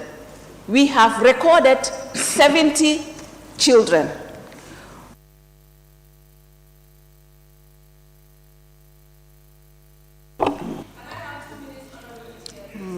One minute.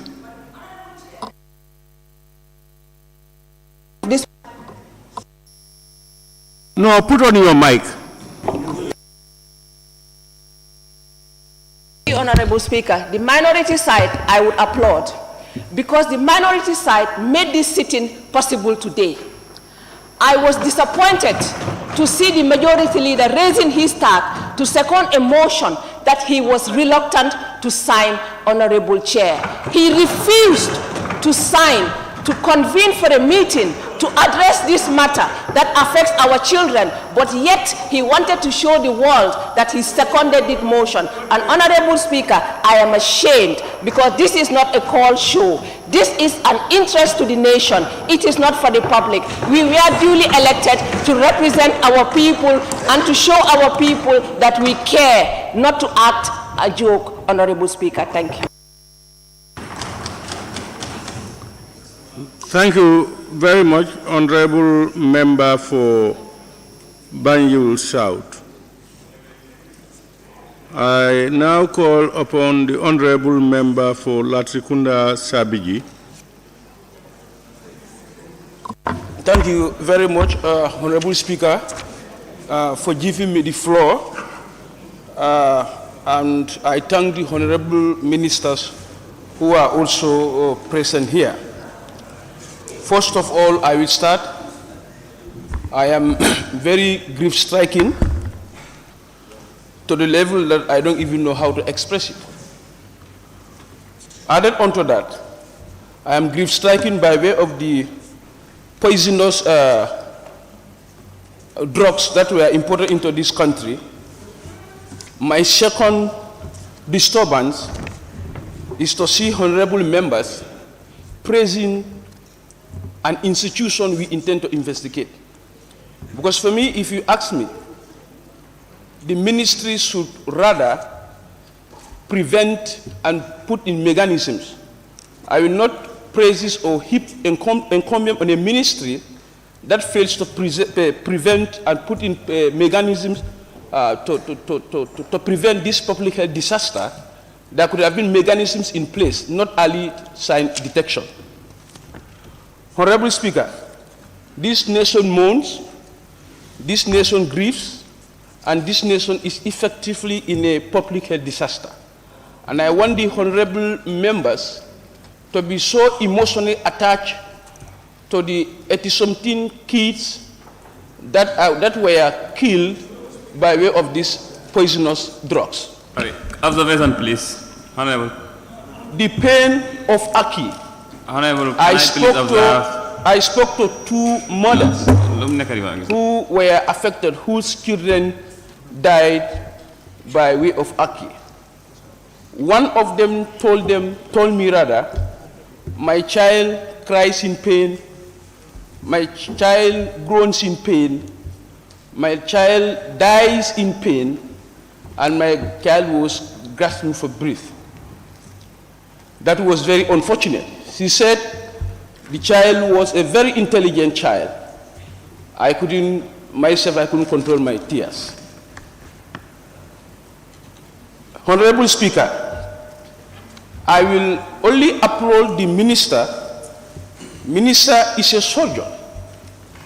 Several times you use your surgeon's knife, pierce bodies, cut bodies to make sure people's lives are safe. You did that several times in this country, and you need a special commendation for that. But under this circumstance, Honorable Speaker, somebody must be held responsible. I am not saying the minister is responsible. I have already dilated how responsible the minister was as a medical practitioner, a surgeon for that matter, cure lives and saves a lot of lives. But under this circumstance, it is unfortunate that this happened under your watch, and somebody must take responsible even before this inquiry. And there are heads of institutions in this country, including Honorable Minister himself, head of Pharmacy Council. Let somebody take this board decision and take responsibility of this Aki disease. Honorable Speaker, the first appearance of Aki was one. The first victim was one. We start as a nation, as a ministry, we start counting from 1, 2, 3, 4, up to 60 something, and we are still counting. And I will also urge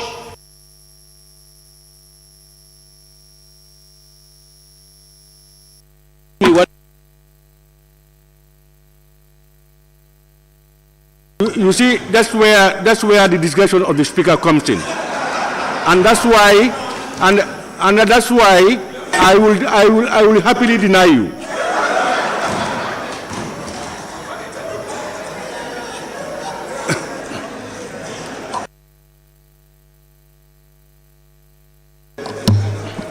Honorable members, I had people saying observations when he was talking. They want to observe him on a statement he made, something like that. And I enjoyed that bit because this is what parliamentary debate is all about. People said 60, some said 70, he said 80. Somebody can come and say 100. This is where we find ourselves as an institution. And that's why we decided to regulate ourselves. Because nobody outside parliament can regulate us. Nobody. We can say whatever we want to say, do whatever we want to do. So, but as matured, good citizens of this country, we said, now let's regulate ourselves. This trust is too much, we must also safeguard it. That's why we came out with our own regulations. And that's why when we make debates, we must base debates on substantive issues, a report or something that has been researched and brought to Parliament. Otherwise, he will say 100 people died. Somebody will say, no, it's 10 people. Another one will say, no, we have information that more people have died in UR are about 200. Which one are you going to take? That's why it is important that we get focused. And I'm happy that you deny the person to look into it, because he will have said, who told you it's 70, it's 80? You will equally ask him, who told you that it's 70? Or who said it's not 200? You know, these are things that we should appreciate as parliamentarians. I now invite the honorable member for Lower Badibu. Thank you very much, Honorable Speaker, for giving me the floor. I will first start my deliberation on sending my heartfelt or deepest condolence to the bereaved families, especially those on here present, as well as the entire Gambian population. Honorable Speaker, the topic before us is a very delicate issue, since it involves the lives of over 60 innocent Gambian children. Honorable Speaker, I would want the Gender Committee as well as the Health Committee to amalgamate, to join forces together in order to carry out this noble task. Honorable Speaker, like I would say, I don't have much to say. I will not preempt my stand on this issue until the time that the Health Committee carried out its mandate on the issue. Then there I'll be in a position to deliberate on this issue. I thank you so much.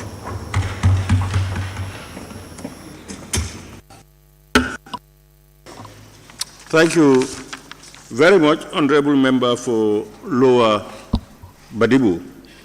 And I invite the Honorable Member for Bundunka Kunda.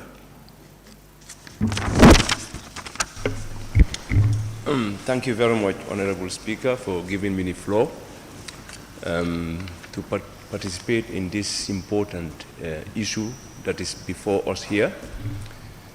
Before I go further, I want to recognize the honorable ministers who are present with us here.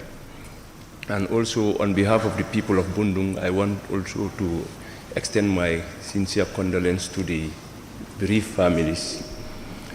At the same time, to also share the same pain that the families got. But this is a situation that we had. It's rather unfortunate. As a country, what we need at the moment is solution. And that solution can only be done through the Parliament, through the Health Committee.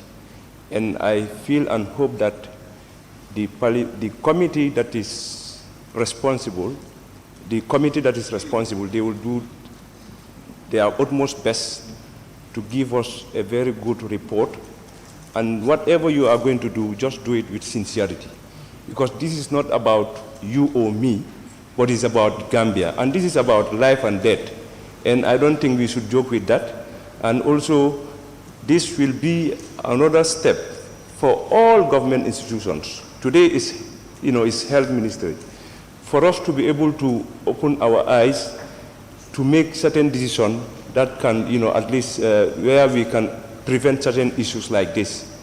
So on that note, the Health Committee, the number of members that are there, for me personally, I have confidence in them, and I think they will be able to do it.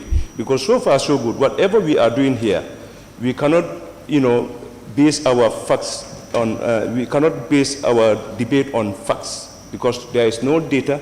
Because for me, I don't even want to mention the number. I know it has happened, yes, but the number, I cannot justify it. And when they do the investigation, that will allow us to know the numbers from different regions, and that will really help us. So now is a collective responsibility for all of us, though the committee will do their part, but as representative of our very Gambian people from different constituencies, what are we going to do to also, enhance our support to the fight? At least because I understand that there are so many syrup that are uncovered, and I think we all have to work together, especially with the Red Cross, to engage them at our community level, so that we can go on to at least go to pharmacies to get this thing together, if we really have the mandate from the ministry. So on that note, I just still want to appeal to the General Assembly to allow the Health Committee to do it, because we are all brothers here, and we must have to accept and, appreciate each other's effort. So for that being the case, they are the one in the committee, let's allow them to do it. At the end of the day, they are doing not for them, but they are doing it for the Gambian people. And I think we are all here to represent one common interest. Thank you very much. Thank you very much, Honorable Member for Bundunka Kunda. I now invite the Honorable Member for Janjambure.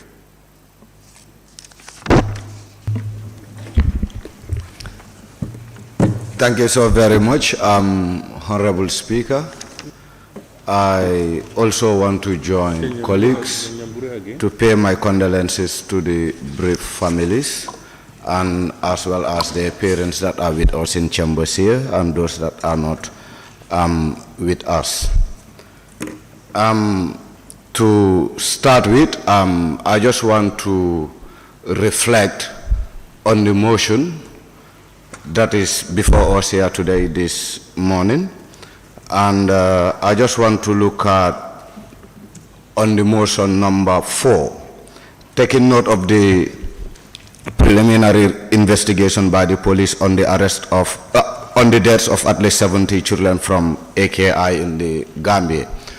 Honorable Speaker, I think as much as we ought to wait for possible investigations or for the police to wrap up with their investigations, I think there are clear evidence from the preliminary that the death of the 70 children are actually related to the AKI.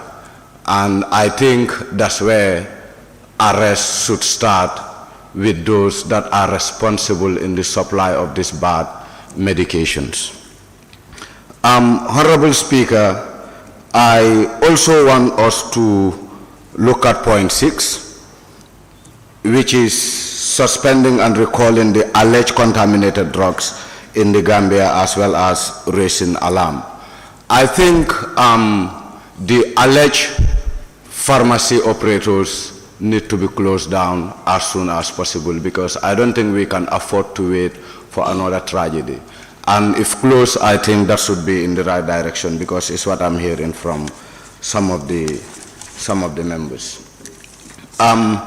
Also looking at the TOR, Honorable Speaker, I just want to join my fellow honorable members to say it will be important to have a joint select committee or special committee to look into this sensitive matter, for the simple reason that as much as it is health related, I think it involves children.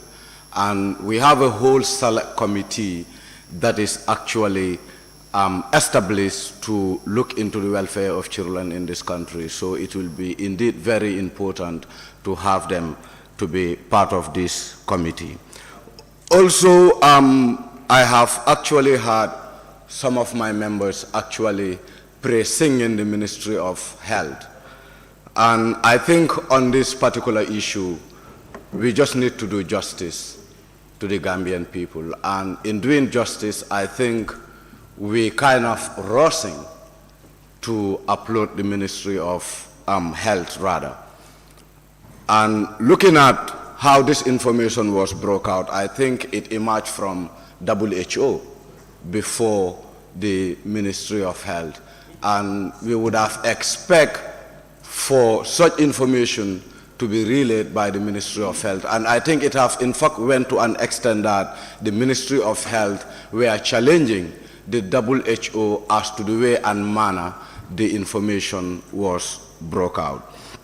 Also, Honorable Speaker, on the TOR, I understand, yes, but also on the TOR, I think it will be also important for we to look at those that are renting out their licenses to, let's say, outsiders, in the pretext that they built a partnership. I think sometimes they kind of use words to confuse us in the way and manner they run their businesses. And it will be very much important to ensure that clarity is established on this particular issue, and also to understand that this moment is a moment that the Gambia as a nation is mourning. And seeing honorable members in these chambers without taking that decorum, because I'm seeing honorable members laughing, and we have the parents here with us in these chambers.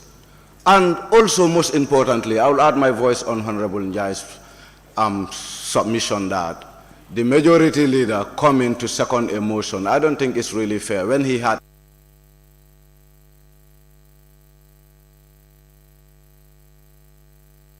Yeah, thank you very much, Honorable Member for Janjambure. I think I remind myself of the wise words of the member for Talending. As we approach investigations, we open up. Let's not be preconceived, so that you get every information for you to make sound judgment. If we have yet to get a report and people are concluding that A and B has happened, I hope, however, it's going to be very subjective if we want to look at the report. We await the arrival of the report of the committee, which I am confident they will do a wonderful job, because they already have started. They were on it. I now invite the honorable member for Combo South.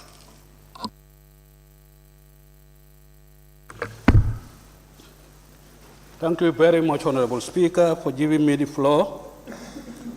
I also want to join my colleagues to extend heartfelt condolences to the families and also to those who are still in hospital for a speedy recovery. Honorable Speaker, the Gambia is at crossroads. Wonders will never end in this country if people of this country do not want to take responsibility. We need to take responsibility for our deeds, and we need to take responsibility for the roles that we play in our institutions. Until that is done, the truth will never come out. There is a lot of denial going on, and I think it is about time, as citizens of this country, we should be frank to each other. Honorable Speaker, I don't want to speak much because we have just come to a stage where our powers have been taken from us. And I am going to confront and I'm going to have dialogue with the chair of the Standing Order Committee to review this standing order. We cannot have our powers and leave it to a subcommittee to decide for us. This is a very important session, third extraordinary session of the 6th legislature. From April to now, this is the third extraordinary session. Things are coming up.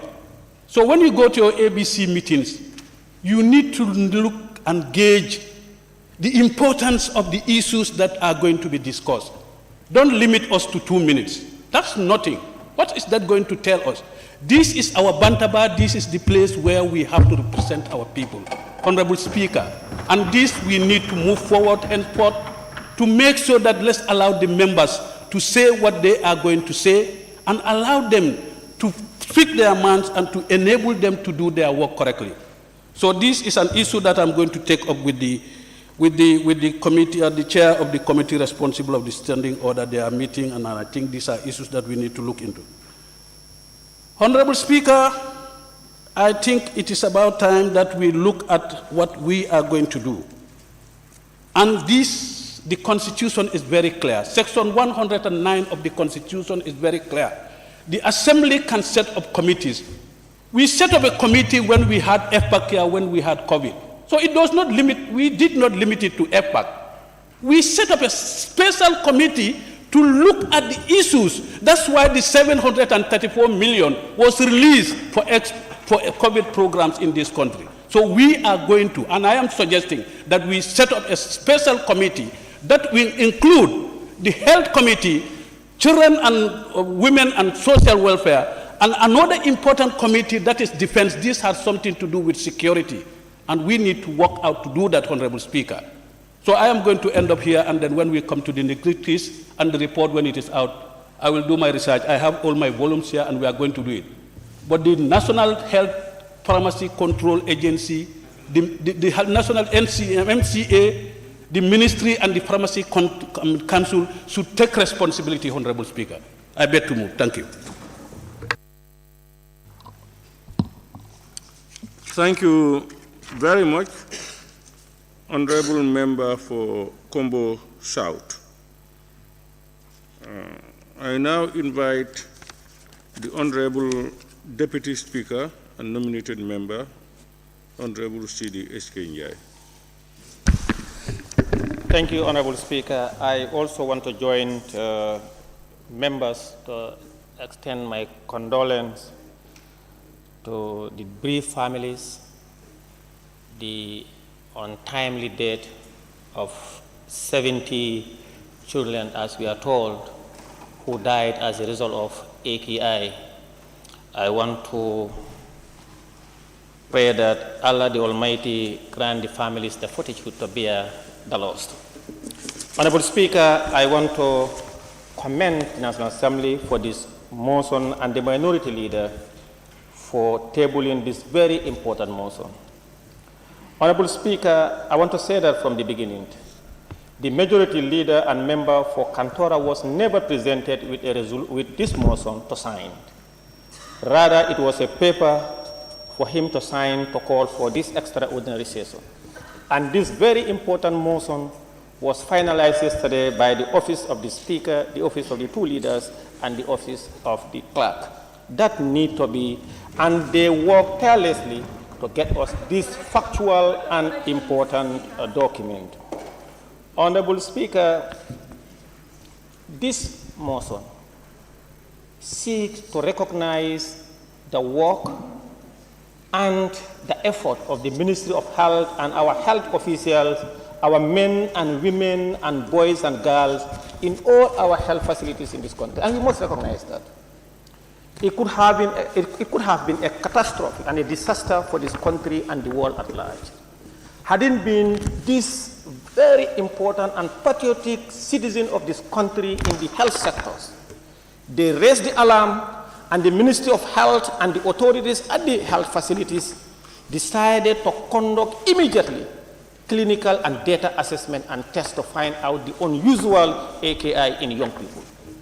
And it's as a result, the Ministry of Health and the government immediately suspended the usage, as they suspected as a result of clinical and data results, the use of paracetamol syrup and other drugs.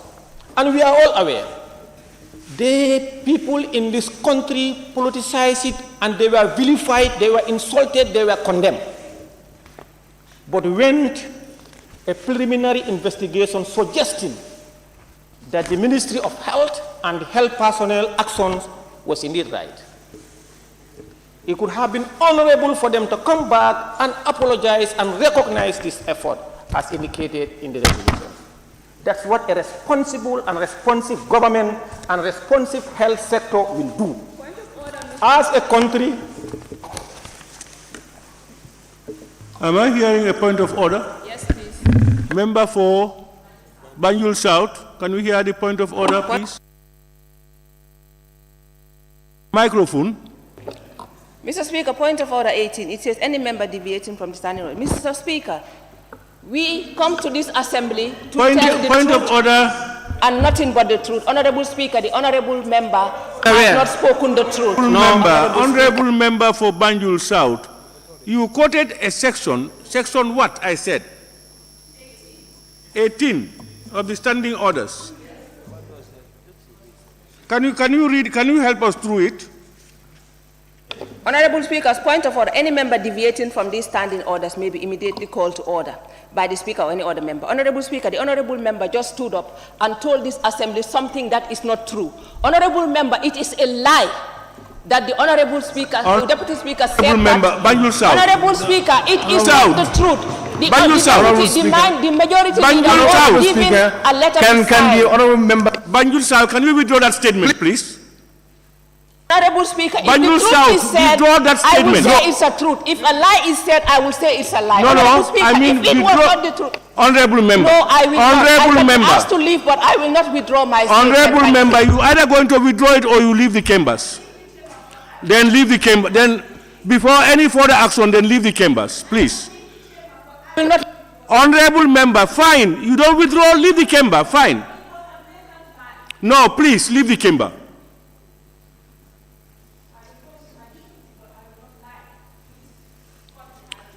We want sanity in this institution. And honorable member, please don't allow, don't abuse your right, please. Please. We want sanity in this institution and respect for each other. We are bound to have divergent opinions. I will say this, somebody will say differently. But we must accept it. You have a right to disagree. But when people put out their opinions, you must respect their opinions. It's a must. You must respect it. You reserve the right to disagree with the person. If I feel that what I'm saying is the right thing, and the honorable minority leader believes it's not right, and I want to believe that what minority is saying is not also right, where are we going? Let's respect each other's opinion, but still reserve the right to disagree with the person based on points or whatever. We don't want statements like that to happen in Parliament. We are being seen and looked into, representing whole Gambian people as the people's Bantaba. We should be less emotional, more focused to issues that we want to debate. And that we cannot tolerate one person or Honorable Speaker, point of observation. Please. Who is shouting? I say a point of observation. Who is the person? Foni Bintang Karana. Foni Bintang Karana. Foni Bintang.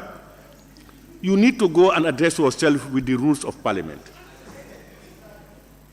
It's not what you find outside that can be translated and brought into Parliament. It's an organized institution for matured, principled people to service their people. Please. Can I please observe, Honorable Speaker? Please, Honorable Member. Honorable Speaker. Yeah, I can observe him. The Honorable Speaker. What? Who is talking? He's above observation. Juma?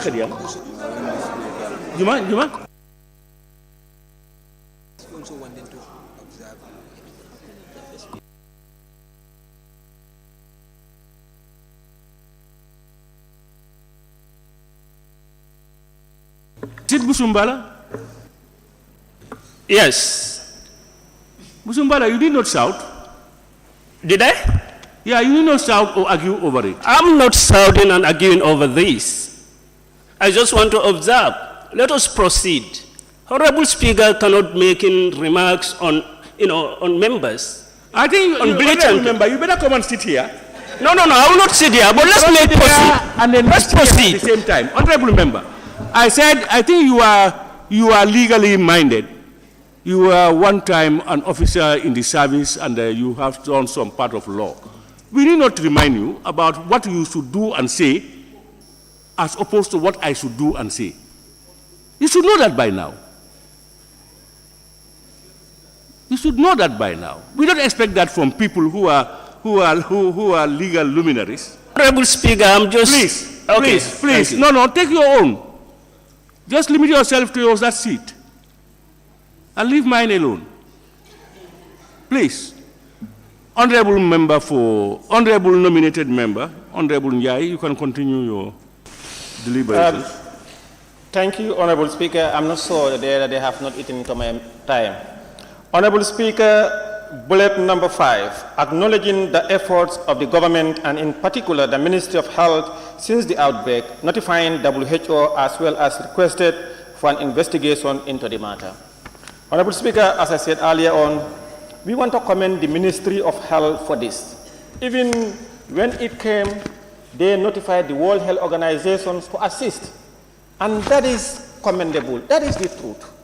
We know there must have been lapses or ill-equipped, but the personnel at the Ministry of Health, when they noticed it, and the Ministry of Health, as indicated in this also, went further swiftly and suspended the importer's license and also recalled an order for the suspension and recollection of all this medication only on the interest of the welfare of the people of the Republic of the Gambia.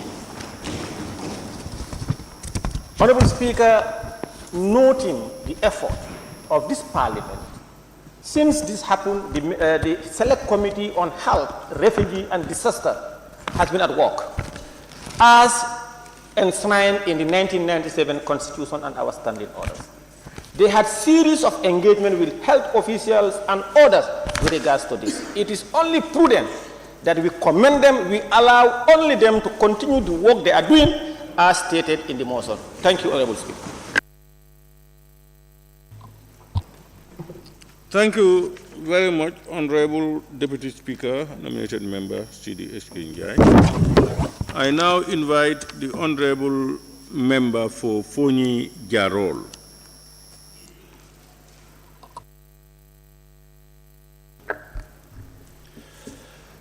Thank you very much, Honorable Speaker, for giving me the floor.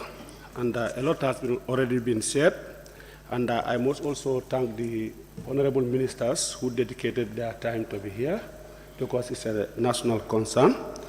I must start by first and foremost thanking WHO, where I got my information, first-hand information, because it was on the 6th that WHO issued a medical product alert identified in the Gambia that has been potentially linked to acute kidney injuries, leading to the death of 70 children. Honorable Speaker, my condolences to the family of the 70 children and beyond who died taking the medication of the medical product linked to the acute kidney injury. Honorable Speaker, this is very unfortunate to happen and has caused a public outcry in the Gambia and beyond, demanding a true investigation into the incident. Honorable Speaker, the pandemic has caused chaos in our health centers. That as I speak to you now, most people are even afraid to go to the health centers because of this problem. Honorable Speaker, to restore that confidence within the health system and to build trust and confidence from the service consumers, something needs to be done immediately. It's time for action and not time for talking. It's time for action and not time for praises. We must act now to restore that confidence, because we don't know whether this problem is only limited to the mentioned medication. That's what people are thinking. People are even refusing now to go to the hospital because of this problem. We need to act as soon as possible to address the situation. That's my take. Thank you. Thank you very much, Honorable Member for Fonyi Jarol. I now invite the Honorable Member for Jara West.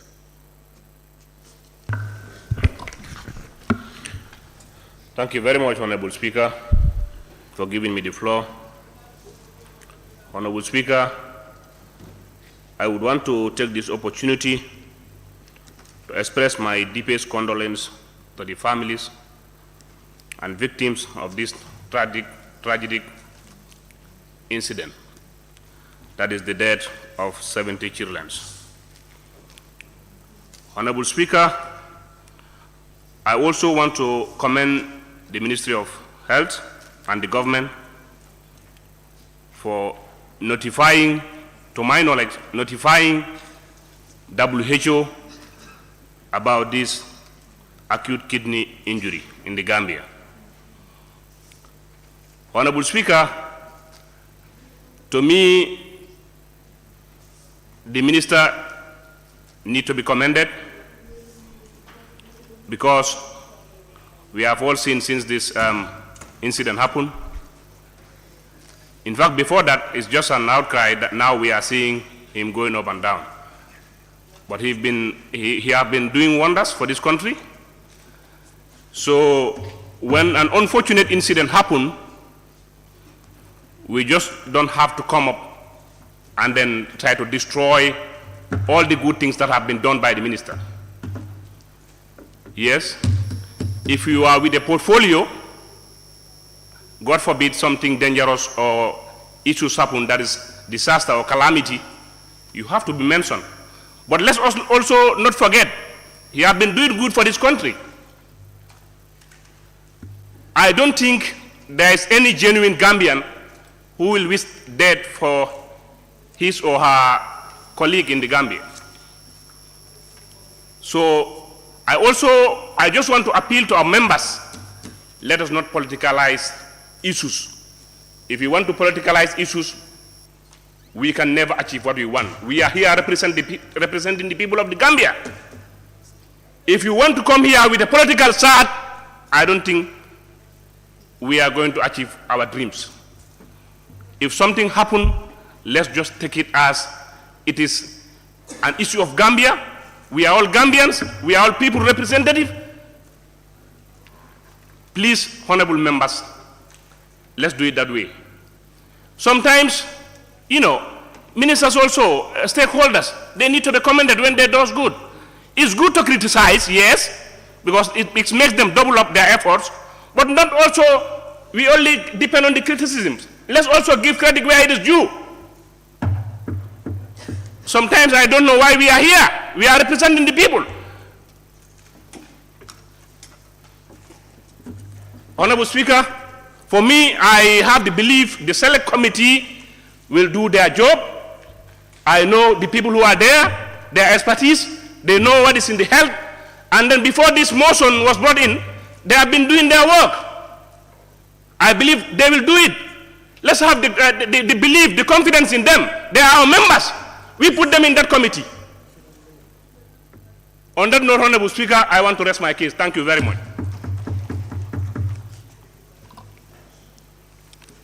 Thank you very much, Honorable Member for Jara West.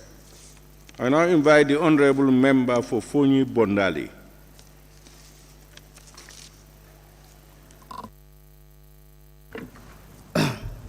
Thank you so very much, Honorable Speaker. I would like to extend my deepest condolence and sympathy to the family and the victims of this tragic incident, to which I am part of. Fortunately for me, my child is still alive, but still going through the pains and struggling, which I am appealing for help.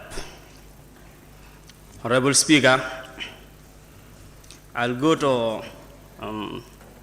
number 8, which reads, concerned that some quantity of alleged contaminated drugs are still unaccounted for or recalled.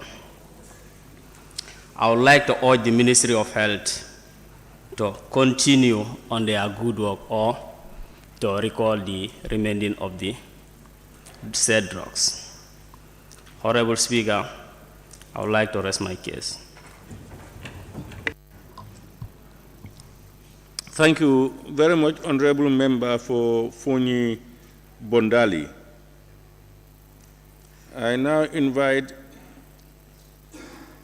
the Honorable Member for Busumbala constituency.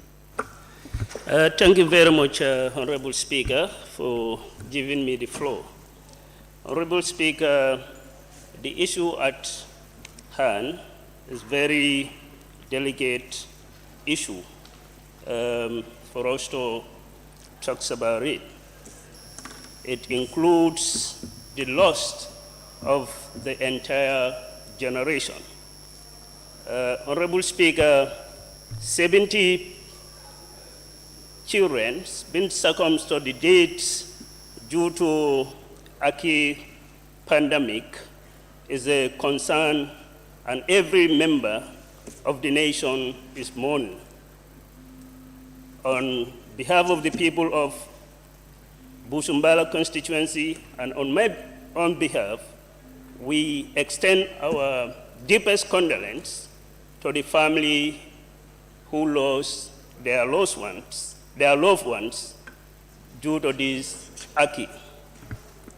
Honorable Speaker, we pray to Almighty God to grant these bodies to the highest place in Jannatul Firdaus. Honorable Speaker, no parents want to bury his or her child. We all pray that we have child grown up in a better perspective, see them in their progressing stages to become wonderful and beneficiary to us. It's unfortunate that these parents are witnessing this, and the nation at large is crying, is mourning for the loss of these children. Honorable Speaker, the death of these children has been reported by the Minister of Health can be attributed to a negligence by the government and his ministry.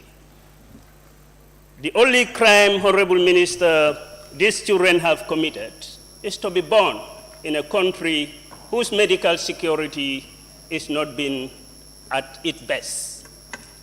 Honorable Speaker, it is the primary responsibility of the government to provide primary health care delivery service to every member of this country.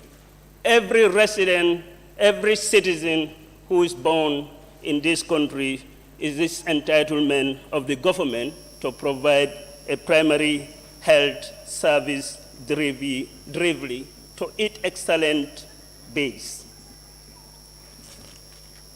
Honorable Speaker, we may restrict ourselves based on the recommendation we have, or the recommendation we refer to the committee responsible to investigate this matter.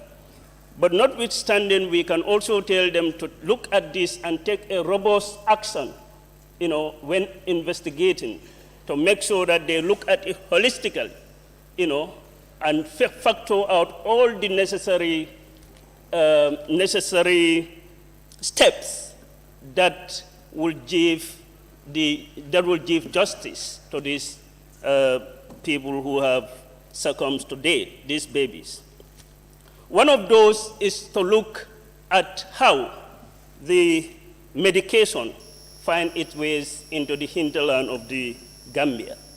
And the other one is to look at various medicines that have been tested, whether they are the primary cause of these deaths, and also looking at our environmental situation. The flood also have just hit the Gambia.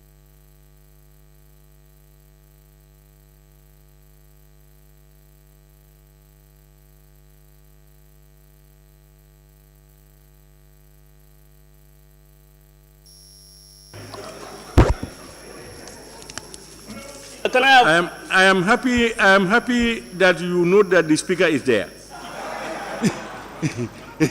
He is not the speaker. I give you 30 seconds to round up.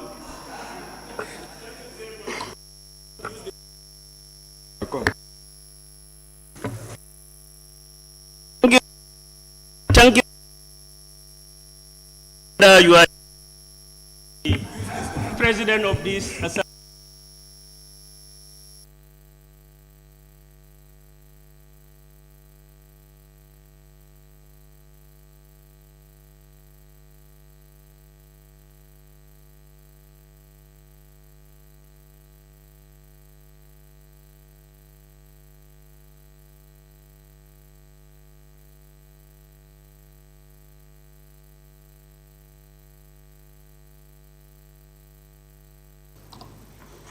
Thank you very much, Honorable Member for Busumbala.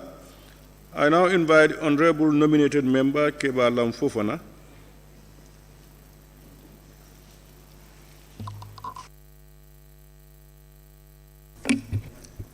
Thank you very much, Honorable Speaker. To start with, I would skip the normal greetings and then go straight to expressing my heartfelt condolences to the bereaved families, and then equally share my sympathy for the unfortunate death of over 70 children. Honorable Speaker, the issue at hand, as alluded by earlier speakers, is very delicate.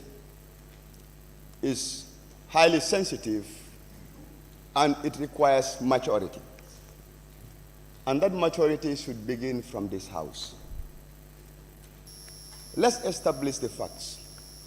One thing for certain is nobody, either inside this house or outside the confines of this house, outside the confinement of this house, will wish for the loss of one soul. We are all deeply concerned. And with that, I would like to associate my deliberations with the prayers as contained in the motion presented before us to say, one, these deaths are linked to some contaminated syrup, which is explicitly expressed in the prayers of the motion, number one. And that makes it more worrying, because practically people take medicine to be healed. You don't take it to have something of what? An unfavorable nature.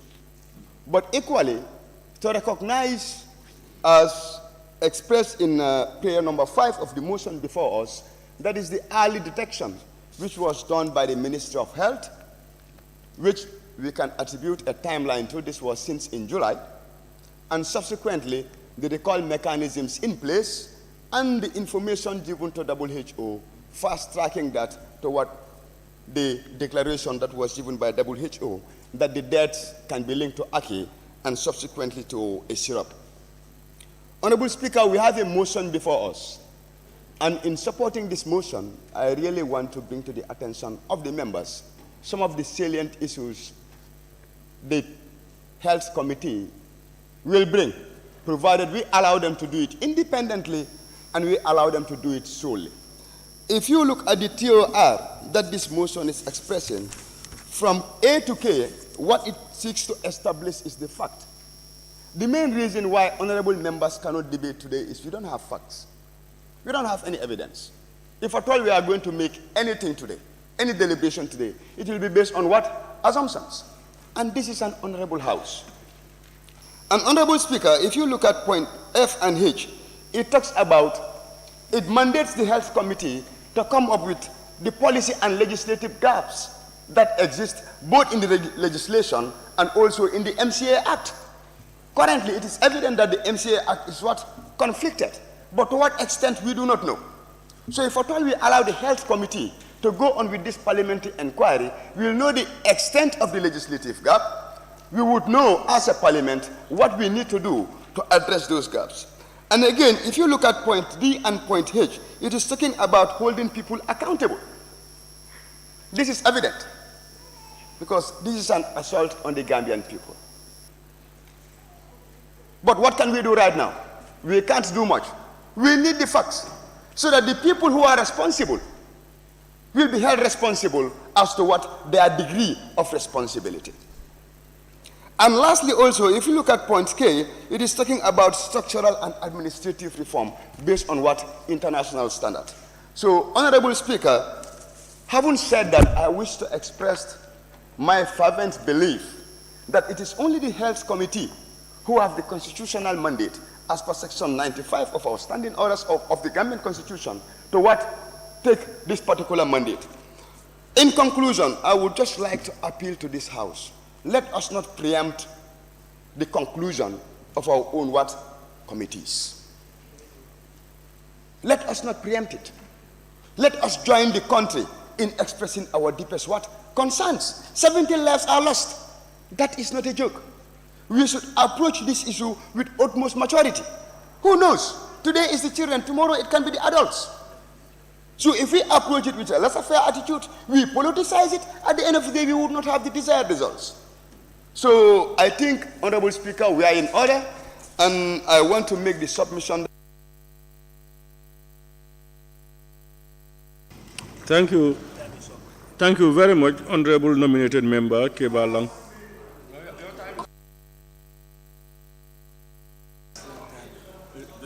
He's asking. Honorable Member, I have not heard you.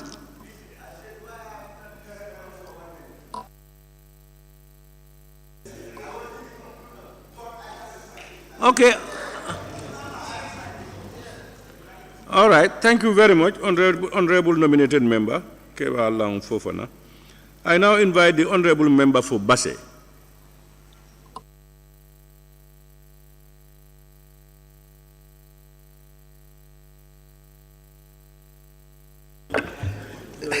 Thank you, Honorable Speaker, for giving me the floor. First of all, I have to acknowledge the presence of the Honorable Minister for Health and other cabinet ministers present here. Honorable Speaker, I rise to add my blessings to the motion, which I have to applaud the minority leader for coming up with this motion, and which is very timely. Honorable Speaker, I also have to express my deep condolence and sympathy to the families and the victims of this tragic incident. Honorable Speaker, I have to thank the government, the Ministry of Health, and the members of the ministry for their swift intervention when this strategy was alarming, or else it would have been something. Looking at some of the points highlighted by the mover of the motion,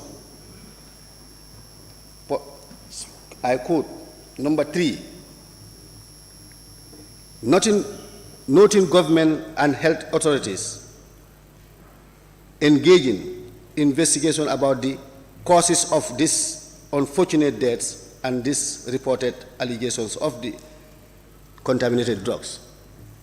Also looking at number 6, recognizing the action of the Ministry of Health in suspending and recalling the alleged contaminated drugs in the Gambia, as well as raising alarm. I think these actions have shown the government and the ministry they are responsible in what they are doing as they are serving the Gambian people. Honorable Speaker,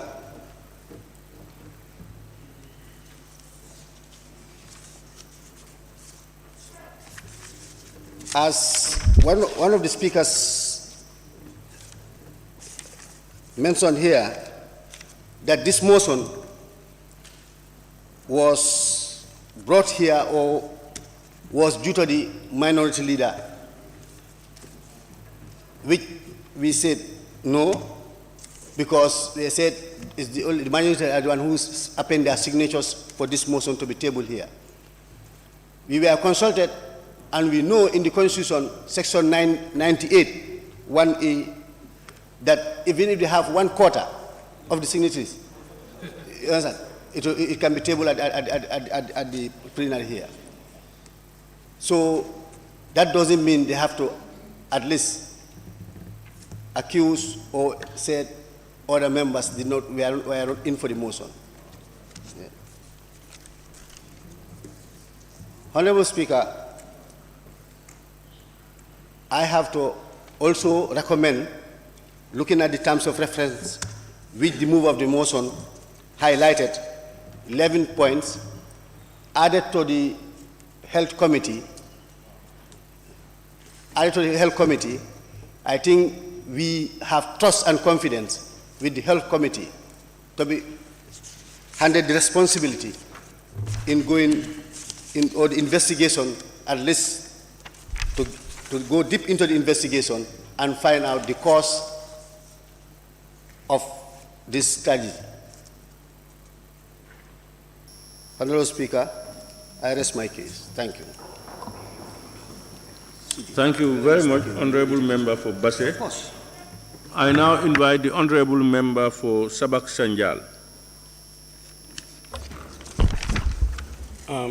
Thank you, Honorable Speaker, for giving me the floor. First, I want to join yourself and the honorable members of the National Assembly to pay my heartfelt condolence to the bereaved families.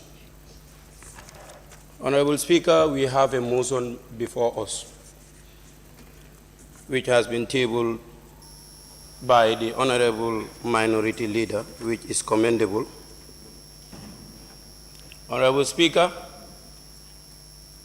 the issue at hand is very sensitive. For that being the case, we all understand that the Gambia is a victim of this,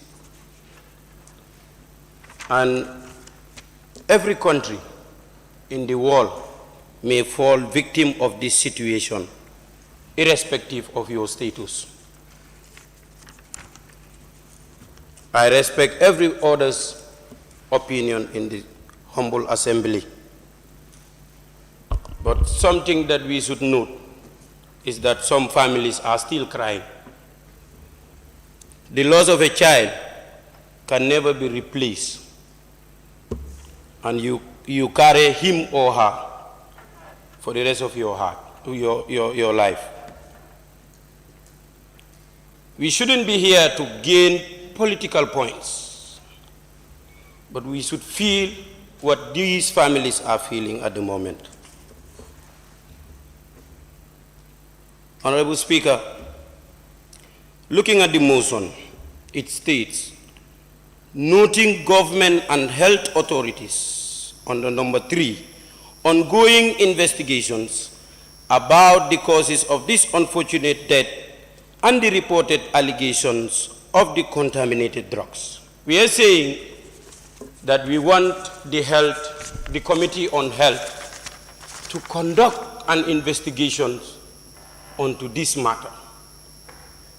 I am not an expert on health, and I don't want to accuse any government, I don't want to accuse any company. Although we Gambians, Gambian health workers, Gambian children, Gambian people, Gambian government has been assaulted by unscrupulous companies, by unscrupulous individuals. We shouldn't conclude onto matters without having thorough investigation being conducted by our health committee. We have set up this committee. Let's be honest to each other here. We don't have to be impostors. We entrusted them the powers to scrutinize the activities of the Ministry of Health and any health-related matter. If we have trust on this committee, let us move this issue to the health committee and wait for their report before we accuse each other here in this assembly. We are honorable members, and we should behave as honorable members. Anything we are saying under this building should be based on facts. Remember, credit should be given to those that deserve it. I will not give credit to WHO without giving it to the Ministry of Health. It is clearly stated under this motion that acknowledging the efforts of the government, and in particular the Ministry of Health, since the outbreak, notifying WHO. It means it is the ministry that notified WHO of this issue, and not WHO notifying our humble ministry. We have to start encouraging our people. When they do the right thing, we have to put it straight and say they are doing the right thing. This is one way of motivating our civil servants. What are you telling our nurses and doctors? If we are to stand here and sabotage them, what are we telling them? Are we encouraging them or are we discouraging them? Honorable Speaker, with those simple remarks, I humbly submit. Thank you. Thank you very much, Honorable Member for Sabak Sanjal. I now invite the Honorable Member for Nyanija. Thank you very much, Honorable Speaker. I'll be very, very brief, but just to join my colleagues and also pay condolence to the already bereaved families and all those who are admitted within the health facilities, and pray for them for a speedy recovery. Honorable Speaker, it is very sad and then it's a concern to every Gambian that this is happening. It is unfortunate, though history and records have told us this is not the first time it is happening in other parts of the world, but in the case of the Gambia, this is the first time. So we have to capitalize on this and make the best use of this unfortunate circumstance and come out with something that is very positive at the end of the day. Honorable Speaker, I just want to emphasize on one thing, that is the issue of the time limit. This, if I don't talk about, my heart will melt because I'm the one who moved the motion. For God and heaven's sake, we are guided by our standing orders and we have committees responsible. If a particular committee agree on something and you come here, it's not a matter of being bipartisan or whatever. Every party has a representative at the ABC. We are represented there by our party line. So if we agree on something and we move it here, I think it's something that we should not dwell and talk about anymore. Moving on, Honorable Speaker, on the issue of convening this session, and then I request the Office of the Clerk to provide copies where all the signatories are and deposit it in our picking holes. Because as far as I know, I append my signature on this because I see it as a matter of public health importance. Coming from a party in government, I did not see this as something which you know that it is a challenge on the government or whatever. I see it as a matter of public health importance. And then also as chair of the committee, I see it as something which, you know, it's my responsibility. If such a motive is moved, I support it. And I append my signature on that circular. So you cannot call it as it is engineered by the minority side or whatever. Please, that is a misleading and wrong statement. Honorable Speaker, moving on to the Health Committee, and this I must emphasize. To whom much is given, much is expected. As chair of the Health Committee, we've already started, as other members have alluded to.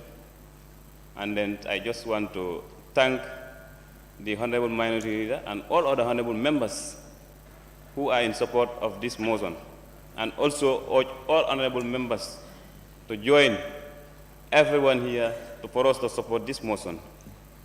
Because as a health committee, it is a tool of the National Assembly, especially the plenary, for us to dip into this matter and come out with something positive, come out with something as evidence as we can lay our hands on and then present our case to the general public. Because I know many have been talking, what have the National Assembly done in this regard and so on. We have been doing a lot, but as far as the matter is here, I take it as an opportunity for us to widen our scope, and then this is just a matter of like enriching our already started work to come and report back to plenary. And then I assure you, we have a very committed and competent team within the Health Committee. You have health experts there, and you also have experts in various areas. And also, don't forget, we have right honorable members there who are serving their second term.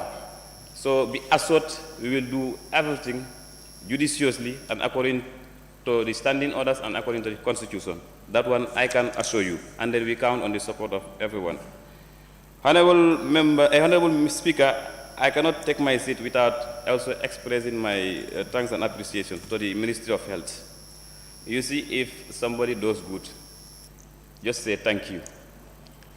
I know it's not easy, there are gaps here and there, and that's why we are moving forward, coming up with this to investigate these things. But they have done a lot. If they could tell you, and I know the Honorable Minister will come, when they started this, definitely we will have to thank them. They have done a lot, and then they have even been criticized at one point when they started releasing press release, stop the usage of paracetamol and other syrups. So we have to thank them. And we have to can I observe you, please? No, just allow me to finish, please. Just allow me to finish. So we have to thank them and appreciate their efforts. Honorable Speaker, I wouldn't also do justice without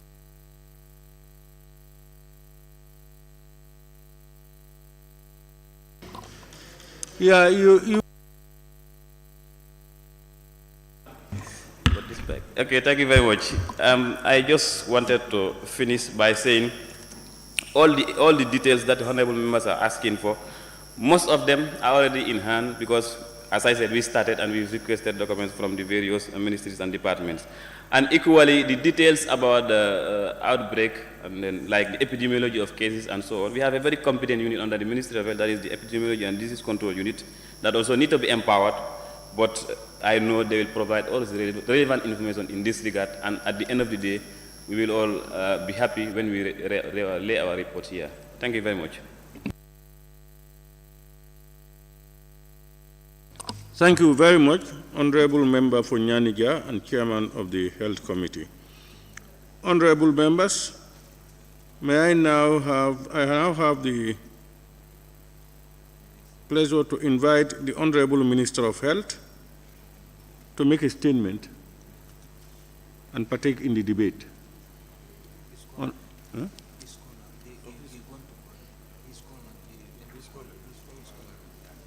Huh?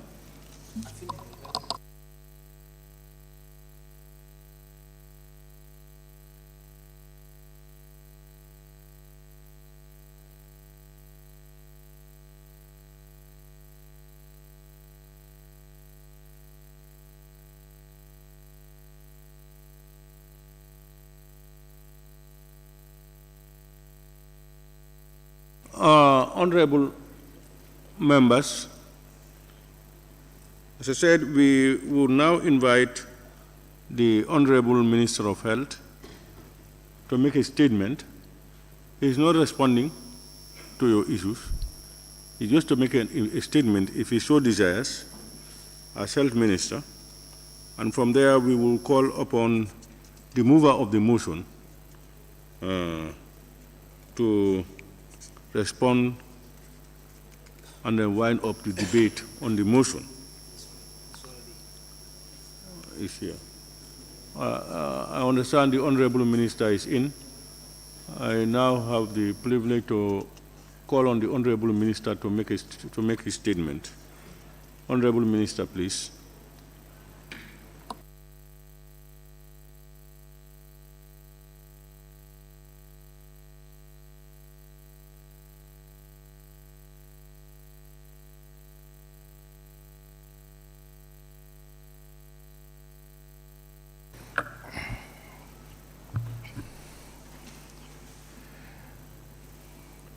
Distinguished Honorable Speaker and National Assembly members,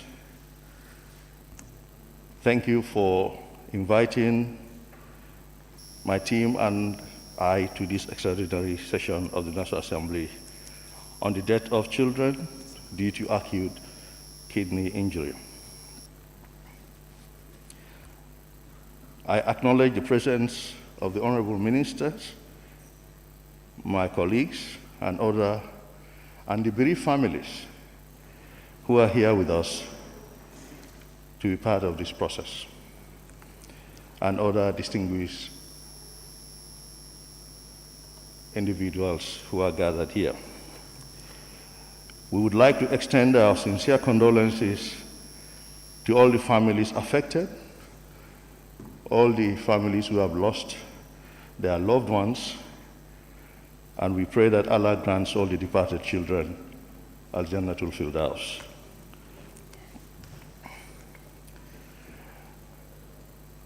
This period has been very difficult for the families of the children, and we pray that Allah grants them the fortitude to bear the loss.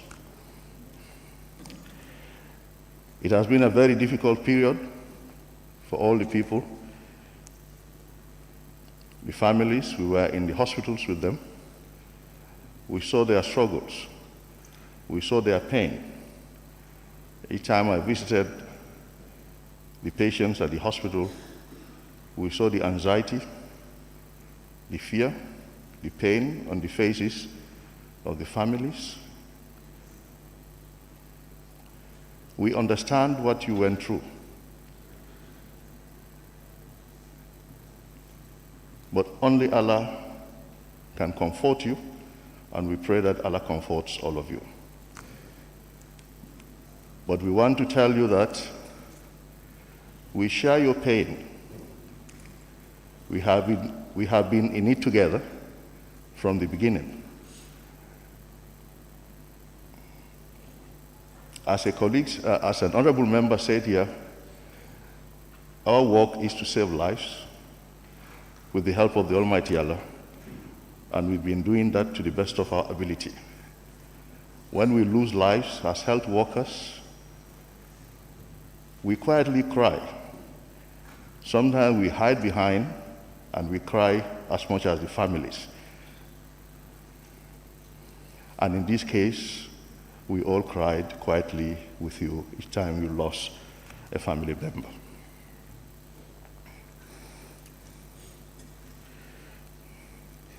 At this juncture, Honorable Speaker, we also wish to commiserate with the health workers who were taking care of these patients and did all they could do to save their lives, but ended up losing them. This year, the Gambia experienced the highest amount of rainfall in over 15 years. There had been windstorms, floods, and floods in many parts of the country. There are numerous diseases that become common during the rainy season, either because the vectors carrying such diseases or disease-causing microorganisms thrive and reproduce well in stagnant rainwater, or such water serve as conduits for the transmission of waterborne diseases. These diseases could be viral, bacterial, or parasitic.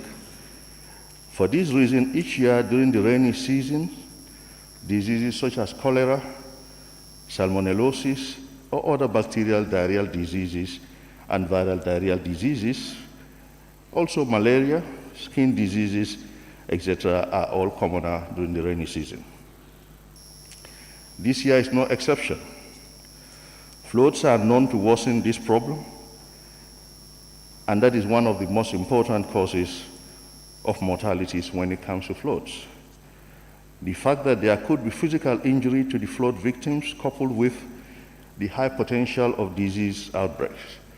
That is why governments and health systems are concerned when floods arise. In July 2022, the Ministry of Health received information from the doctors at the Pediatric Department of the Edward Francis Small Teaching Hospital, that is EFSTH, that they were seeing an increased number of children under 5 years who were presenting with symptoms of acute kidney injury. This information was conveyed to the Epidemiology and Disease Control Unit of the Ministry of Health, whose mandate it is to conduct surveillance and control diseases of public health concern. An incident management system was set up to look into the AKI issue. Acute kidney injury, or AKI, is the sudden deterioration of the functions of the kidneys, which manifests with the symptom of oliguria, that is diminished urination, or anuria, production of no urine at all, among others. The injury to the kidneys may affect other homeostatic functions of the kidneys. This may coexist with or lead to other organ damage. Acute kidney injury can be classified as community-acquired acute kidney injury or hospital-acquired acute kidney injury. Every country has a baseline level of acute kidney injury. These figures vary from one geographical location to the other, from country to country, and from one health facility to the other within the same country. Acute kidney injury in children has numerous causes. These causes can be broadly classified into three: pre-renal, renal, and post-renal. Renal referring to kidneys. The pre-renal causes of acute kidney injury in children, especially in the tropics, include acute gastroenteritis, which is usually associated with severe vomiting and diarrhea, complicated malaria, sickle cell disease and its complications, severe dehydration of whatever cause, and sepsis, that's infections, severe infections in children. The renal causes, those are causes that are inherent in the kidney itself. Acute tubular necrosis, acute hemolytic uremic syndrome, glomerulonephritis, the various forms, Factors causing this could be from nephrotoxic medications, from toxins, and again from severe infections. The post-renal causes, those are causes that are beyond the kidney but end up causing acute kidney injury. Factors that block the ureters, the bladder, or the urethra. These could be stones in the urinary tract. They could be tumors and congenital malformations, etc. From the outset, it was clear that the possible causes of acute kidney injury in these children were many. Most of these children had a history of diarrhea and vomiting, fever, and some of them had cough. These children were referred from all 6 health regions of the country. These were the regions where the floods had been reported. The only region where there was no referred case was the North Bank East Health Region of the country, where it was also reported that there was minimal or no flooding at all. This made the clinicians to arrive at the suspicion that they were dealing with an outbreak of acute kidney injury that might have arisen because of contamination of sources of water and food in the communities. We had seen communities where water levels were so high that they submerged the pit latrines and the wells, thereby giving rise to contamination of the sources of drinking water. The possibility of diarrhea and vomiting causing acute kidney injury was entertained. Health workers were dispatched into the communities to take water samples for analysis. It is important to note that some of these samples, when tested, yielded a type of bacterium called Escherichia coli, or E. coli for short, which is one of the commonest causes of diarrhea and vomiting in children. Severe diarrhea and vomiting by themselves can cause acute kidney injury. Some strains of E. coli can cause hemolytic uremic syndrome, which can also lead to acute kidney injury. Further analysis by sequencing of the bacterial isolates indicated the presence of Escherichia fergusoni. This bacterium also has the potential to cause hemolytic uremic syndrome, which can also cause acute kidney injury. As all this was happening, the clinicians were seeing more children with acute kidney injury. In our newly established postgraduate training program at the EFSTH, with the support of the World Bank, we have employed 16 senior doctors from the West African sub-region, including a professor of pediatric nephrology. This is a professor of kidney disease in children. We also now have a Gambian nephrologist, that's a kidney disease specialist, at the Edward Francis Small Teaching Hospital. The experience of this professor in Nigeria and the information given in other countries like Bangladesh, Panama, Pakistan, and Haiti,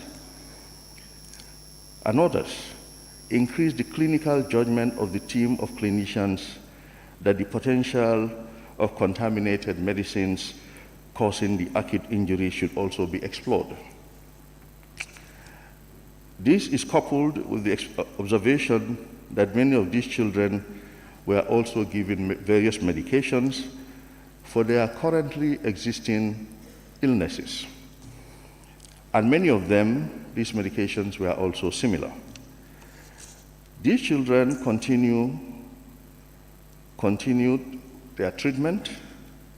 They continued to receive treatment, which included peritoneal dialysis and other medical management of their ailment. The mortality rate was, however, high.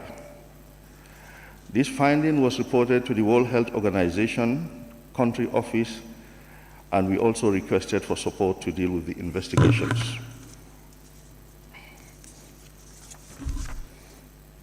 With the help of the World Health Organization, Blood and stool samples were sent to World Health Organization, that's WHO, accredited laboratories in Senegal to help in the identification of any pathogens or contaminants in the stool, blood, and medication samples that were sent together. The process was tedious, but however accompanied by rigorous follow-up. The results yielded the proof of E. coli in the stool samples, in stool samples. 2 of the samples sent yielded E. coli serotype 0157, which is a cigatoxin producing E. coli. Cigatoxin is known to cause hemolytic uremic syndrome, which can by itself also cause acute kidney injury. As the clinical correlation between children taking the medications and the worsening of their symptoms and the development of AKI became more suggestive, the Incident Management Committee advised for the suspension of the use of paracetamol syrup in the country.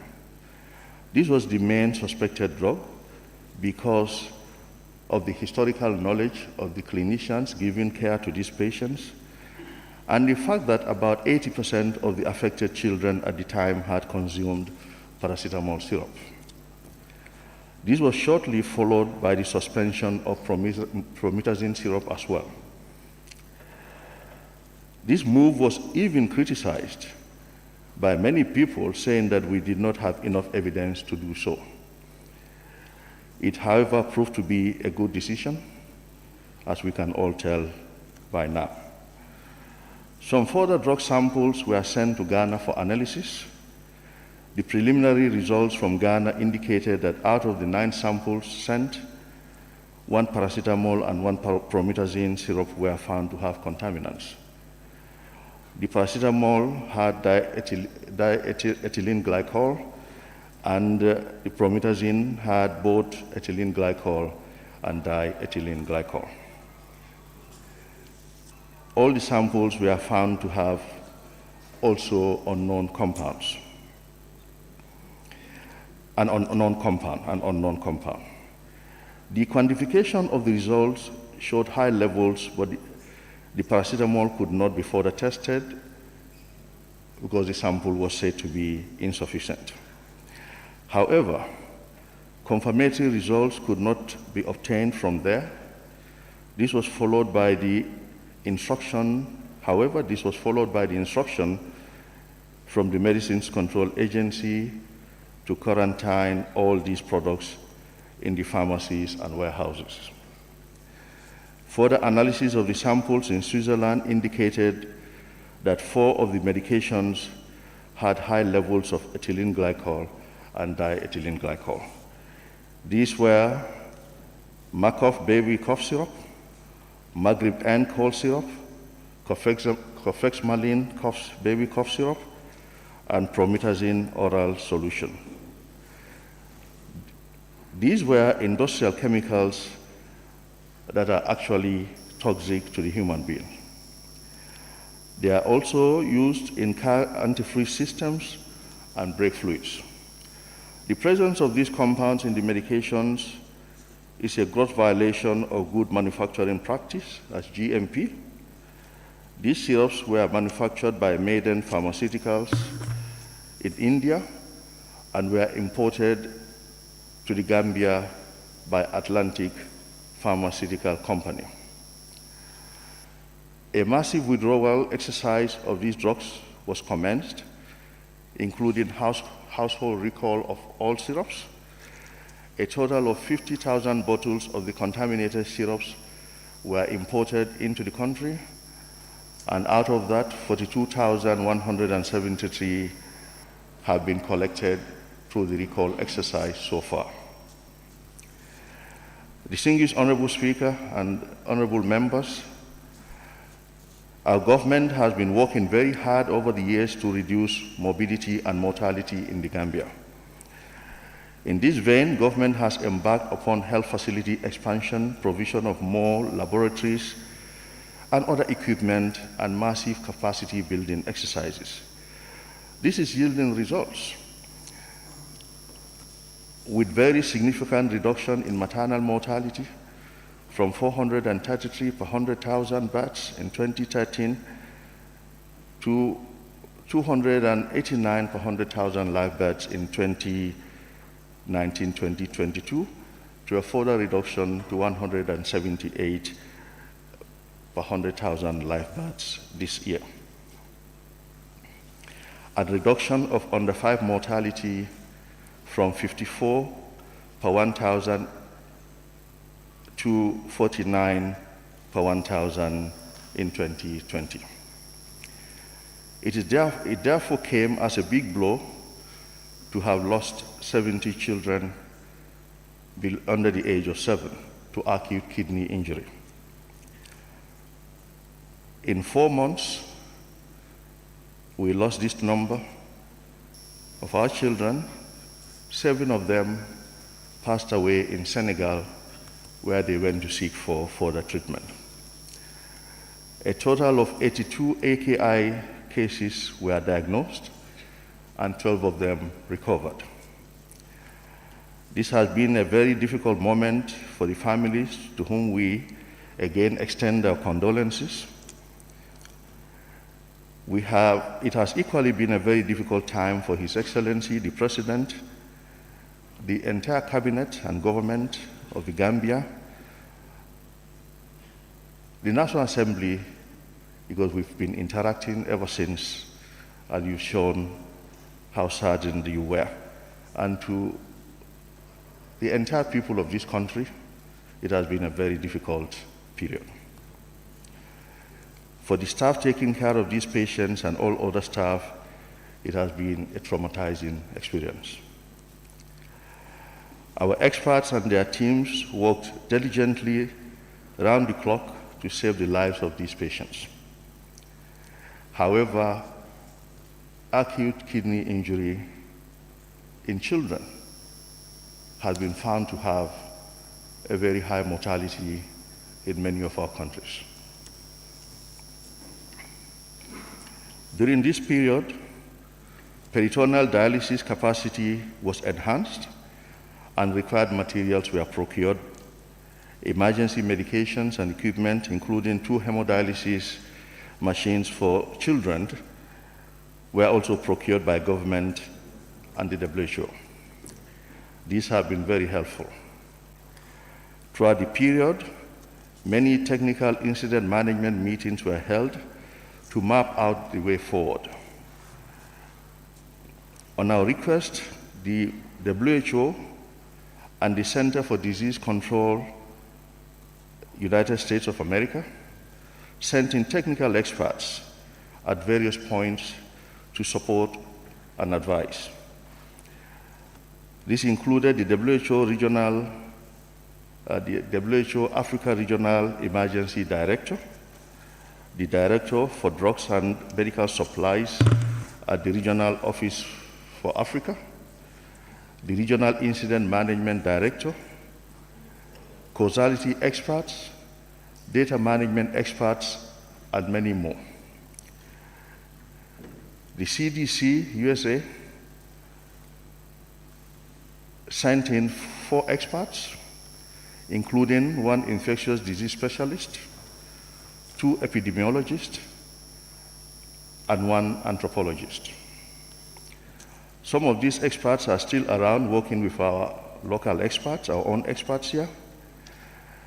They have been working diligently both in the health facilities and in the communities, collecting the relevant information and data to help in bringing this outbreak to an end, and to help determine the cause of the outbreak and also the causes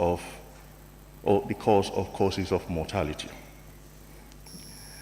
From the foregoing, it is very clear that this is not a simple process. All the possibilities or all the probabilities have to be scientifically looked into before one can conclude what the cause of death is. That actually means that this has to be established in a scientific way without doubt of the causality or causalities of death in these children. It should not be forgotten that the contaminated drugs are the most suspected, but other possibilities or other possible causes like severe diarrhea and vomiting, bacterial infections, complicated malaria are all possible causes. Distinguished Honorable Speaker and National Assembly members, the issue of counterfeit or substandard medicines is a massive global problem. It is a multi-billion-dollar entity in which some selfish individuals thrive on the suffering of other people. We got information that the Food and Drug Administration of the United States of America from 2000 up to now have withdrawn over 1,200 dangerous medications from the American market. It is a big challenge for the entire world, especially for the poor developing countries like ours, where all drugs have to be imported, and we have both limited human and material resources to detect the problem. Cases of counterfeiters doing their manufacturing in boats offshore, where no one can even identify the origin of the drugs, have been reported in some countries in other parts of the world. Upon announcing the issue of the acute kidney injury that is in the Gambia, the alert of countries around the world was increased, and this has led to the discovery of a similar phenomenon in Indonesia, where 208 cases of AKI were so far detected with a mortality of 133. Distinguished Honorable Speaker and National Assembly members, Indonesia is considered to be a middle-income country with many facilities and personnel for detecting acute kidney injury and substandard medications in their population.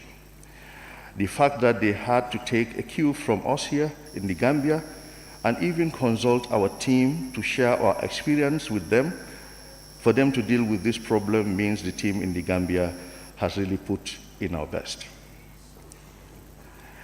A similar incident occurred in Haiti where 109 children passed away.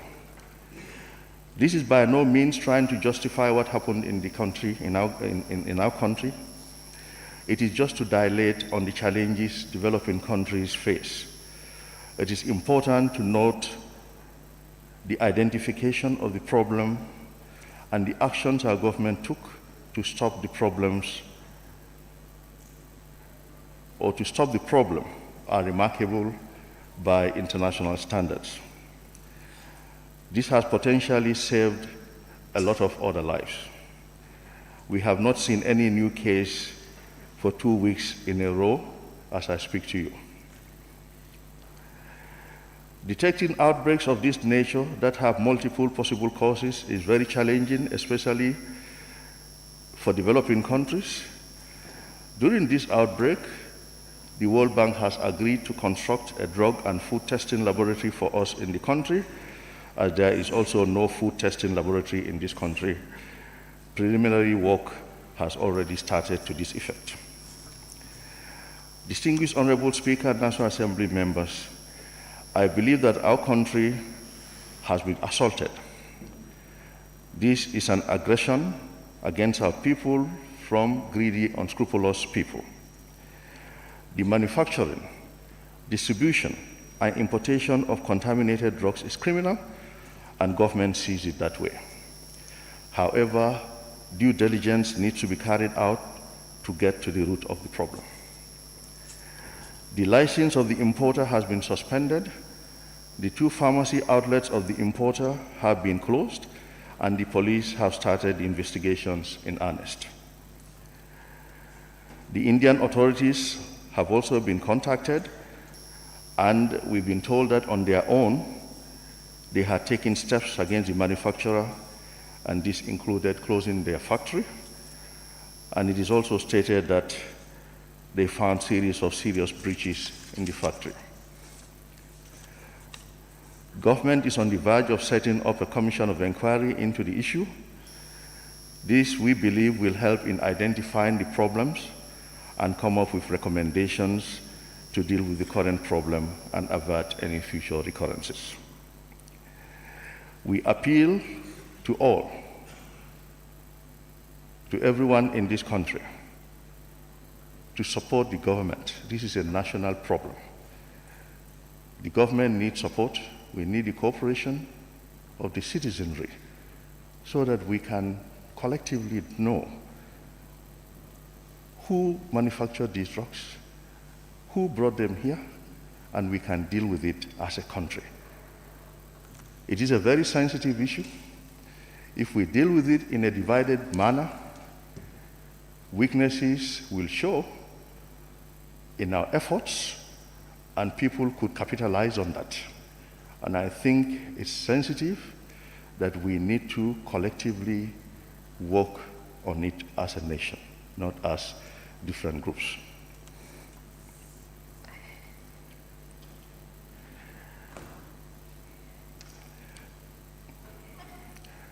This will help government, the health experts and the partner experts working together to also establish the causality or causalities of death, to assist the police in their investigations and the Commission of Inquiry in their deliberations. With this, inshallah, we'll get to the root of this, and I thank you very much for your kind attention.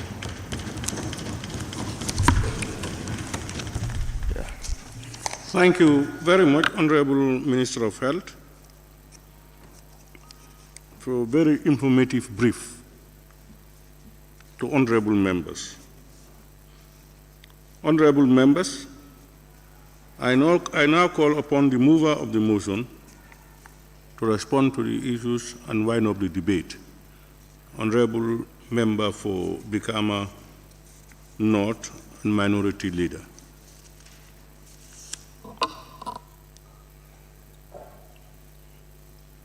Thank you very much, Honorable Speaker. Honorable Speaker, as earlier on expressed when I was laying the motion, I thank your office once more for accepting the request made by honorable members for this extraordinary session to be convened. By doing so, I owe it to myself and honorable members and the nation at large, inasmuch as the Honorable Speaker accepted this and made this day very possible.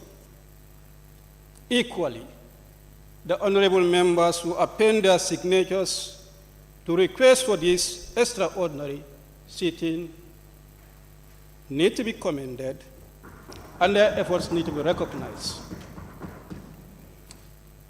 Honorable members, Honorable Speaker, when this incident happened, it became a talking point nationally and internationally. And as we, the honorable members, indeed at our National Assembly forum, we were also discussing the issue as point of concern. The general public should know the members at the very beginning were very much concerned. How and when we should be acting is a matter that we should discuss among ourselves. Suggestions came, we should have all-party caucus, we should have the health committee to investigate, and then we should have extraordinary to give the weight of the commitment that we desired. Yes, we are taking out of time to have a meeting to take a position collectively. Honorable some honorable members saw the need to go for the third option, extraordinary. A letter was drafted and sent for members to sign. As one of the leaders, I saw the need that may not be proper to leave members to go on their own without one leader leading them. I understand the situation of the majority, and I told him, I will kindly excuse you, and I will take the leader. I took the draft, fine-tune it in a parliamentary manner and the language that suits the parliament, and made the release for members who were making their positive comments in support of the move. That is to say, this move did not come from one side. It is the National Assembly of the Gambia. That is to say, it is not a move that is trying to politicize the unfortunate situation.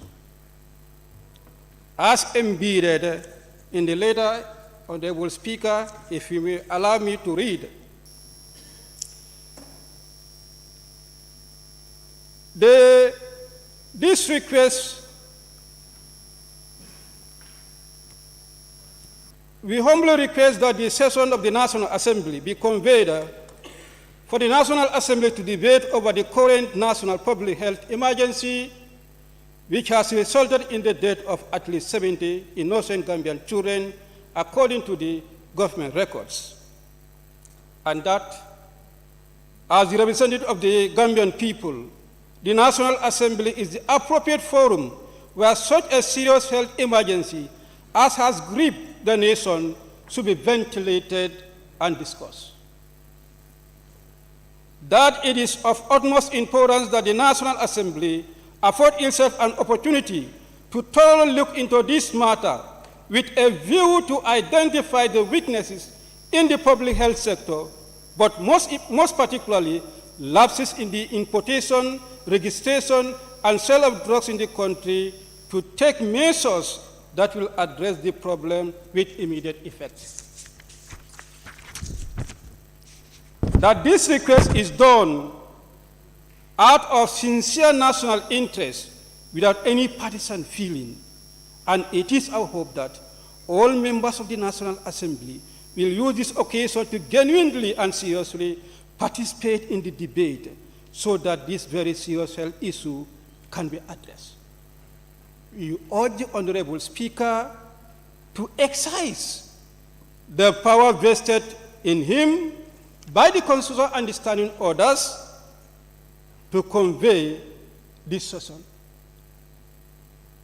Honorable members, it is in this spirit that this session has been conveyed.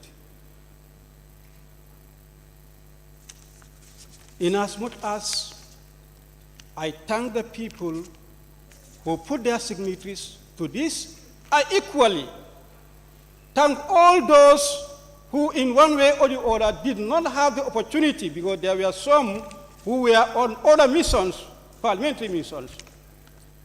They were very far, that's why they could not sign. And equally, those who see it differently. Parliament, we may have different lenses when matters come, and we cannot blame people for having different lenses. I must conclude on this to thank the following. My humble self, Honorable Alhaji S. Dabo, Honorable Keba Kebaro, Honorable Lamin J. Sane, Honorable Yaya Sanyang, Honorable Suleiman Sao, Honorable Umar Jame, Honorable Alsen Sise, Honorable Lamin Sise, Honorable Bakar K. Baji, Honorable Mohamed Kante, Honorable Ami Koli, Honorable Muhammad Lamin Biba, Honorable Asan Toure, Honorable Almame Jiba, Honorable Abduso, Honorable Madi M.K. Sise, Honorable Soibu Toure, Honorable Fatou Baranjai, Honorable Fatou Cham, Honorable Amadou Kamara, Honorable Samba Diallo, Honorable Jibimbalo and Honorable Alhaji Mbo. I thank you for making this day possible.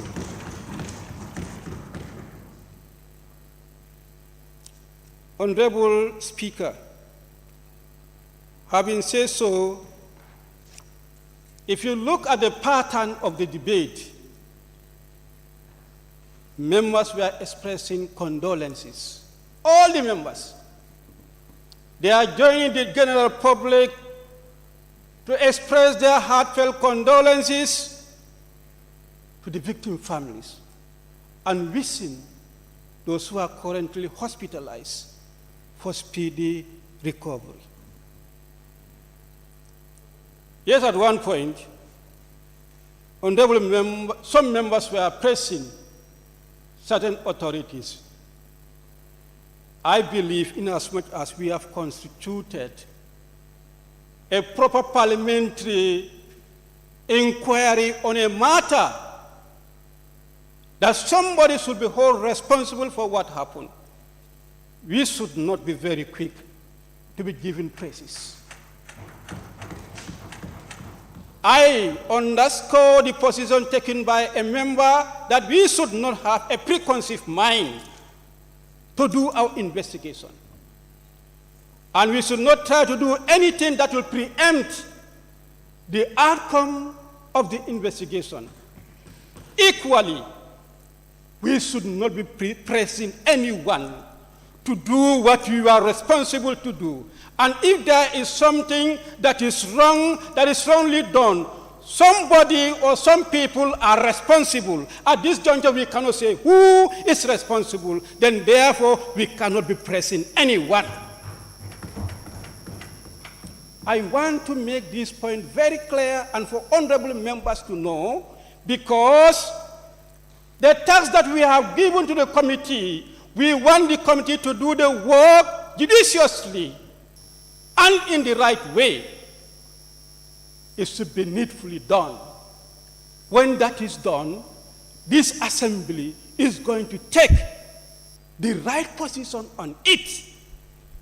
Let's not act in any manner that we can be seen taking a position. I would definitely love to see that. And I will want the committee that is to be taxed to definitely, diligently, they should not have any preconceived mind to do their work. We cannot blame anyone for now, and we cannot recommend any action to be taken on anyone for now. Let the report dictate as what action should be taken. This is what we want. And I thank you, honorable colleagues, as requested in the letter, for us to air our views on what concerns us and what concerns the Gambia, so that amicably we can find what was wrong, how it was wrong, how do we address it. This is what we want. The resolution or the motion came from the leadership and the National Assembly Authority. Of course, anytime you're supposed to lay a motion in the National Assembly, it should be admissible. On that, even whereas we did it without the Speaker being involved, we did not undermine his office. He is part of us. But if we are to do the motion, that one, the office should be involved. And this is exactly what happened. It is not final. It is here that it is going to be final. Observations that you have made on it, that you feel there is need to improve on them, you can make those recommendations. Whether there are omissions, you can make those recommendations. This is where we are. There is no draft that is perfect or that is final. So it is this observation that you have made is what we are coming to look at. What the majority agree is what is going to stand, and finally we adopt this resolution that will be guiding the committee that will be responsible to conduct this parliamentary inquiry. Honorable Speaker, on that, I was able to pick two salient points that were raised perhaps that is not in line with what we have. One, we recommended that this task be given to Health Committee because they have started the work and they can continue from where they stopped. It will be proper for that committee to do the work, and they can be given extra terms of references that is not the general one. We believe will be proper and easier than to have what we call joint committees to do it. But members suggested that a matter as important as this, an example being quoted, the manner in which we treated the COVID-19, a special select committee was set where committees were blended, given the task to do the work, even whereas at that time, Health Committee was doing the work. So some members suggested we have the Health Committee and the Gender Committee, joint committee to do the work. And some members also suggested we have special select committee that will comprise health, gender, and defense to do the work. And this other third suggestion is not precisely a committee per se, but it's talking about strategic communication mechanism. I think that one would be recommended when you are doing your work. The communication unit should ensure there is strategic communication mechanism put in place for this committee to do the work. So far, besides opinions and views, the way we see it differently, these were the key points as far as the resolution is concerned. The way we put it and the way some other members want it to be, this is what makes the difference, Honorable Speaker. So if we can see how best to harmonize and then finally adopt the motion. Honorable Speaker, on that note, I thank you. I beg to rest my case. Thank you very much, Honorable Member for Brikama North and Minority Leader. Let me thank all honorable members who have contributed, and of course those who intended to contribute, but others have addressed their concerns. Before I put the vote, I think it is important that some of the key issues raised by the minority leader be looked into. I never wanted to make this statement before we put a vote, because at all times I don't want to preempt or prejudice people's opinions as what should be done. But I want to acknowledge and appreciate both sides of Parliament, the majority and the minority leaders. Since this thing started, until it came to my notice, it had been a very, very, very difficult period for me. Because I am aware that Parliament can be convened in three forms. One is by Parliament itself, the other is a request from the President, and the third one is a request made by at least a quarter of the membership of parliamentarians. I am equally aware that parliamentary debate must be anchored on some stuff, on a theme, on a research.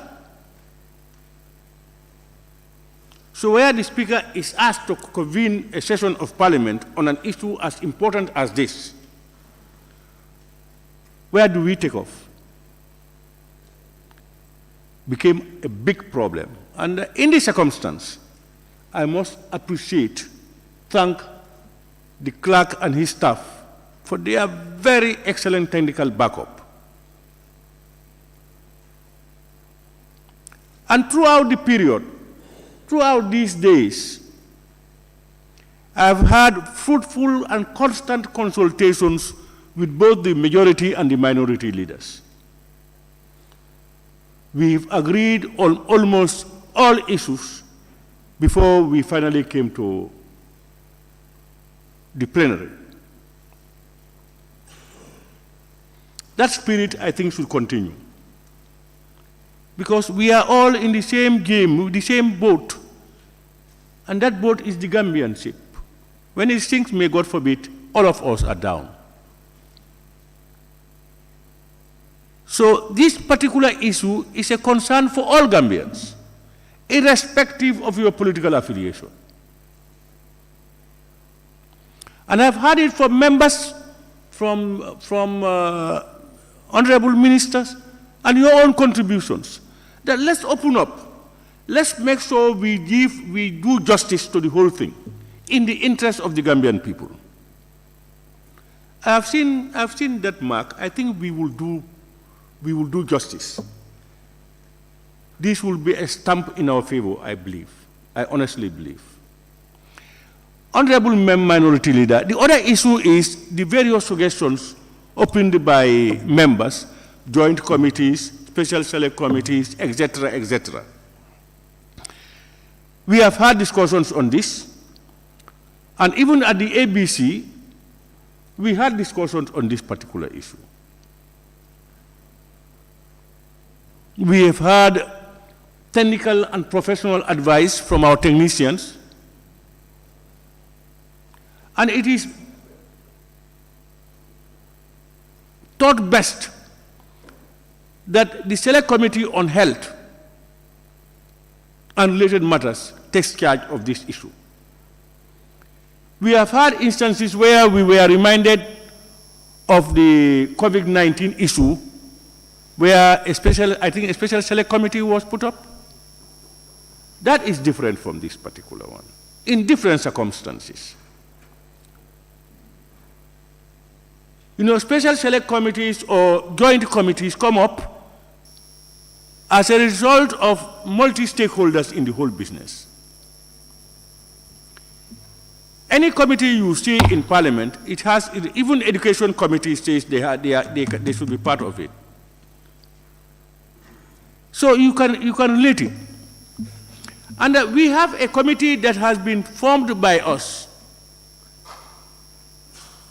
specifically tasked to deal with health and related issues. Because even in the standing orders, when we have these two happening, like two or more, it's either or. It's either allowing one to continue to do the job, or do two come together and then form a committee and do it. So in this circumstance, and in the interest of our own volition to create and then nominate members into a select committee like health, I think it is only best and fair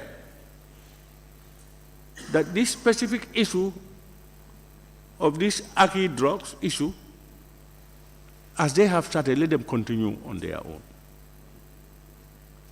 Various people had various suggestions. I overheard them. Some people insisted that we leave it with the Select Committee on Health. Some people said, let's have a joint one. So, various opinions came out. But we cannot satisfy all the opinions. But I think so far, when we have an issue on education, an issue on health, an issue on local government, an issue on specific issues, let's give the responsible institutions. They have in-house knowledge of what had been happening. They have background knowledge, and they will be able to advise better.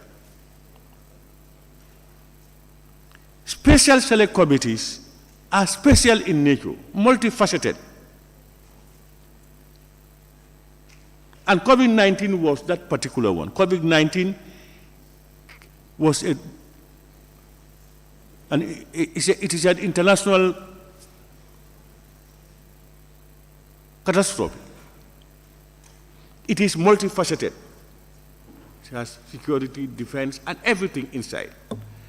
And it came on unawares, and therefore the committee selected was carved out and brought into it. So, honorable members, if I have it your way, it looks like most people will want the Committee on Health to go about it. But I want us all to agree.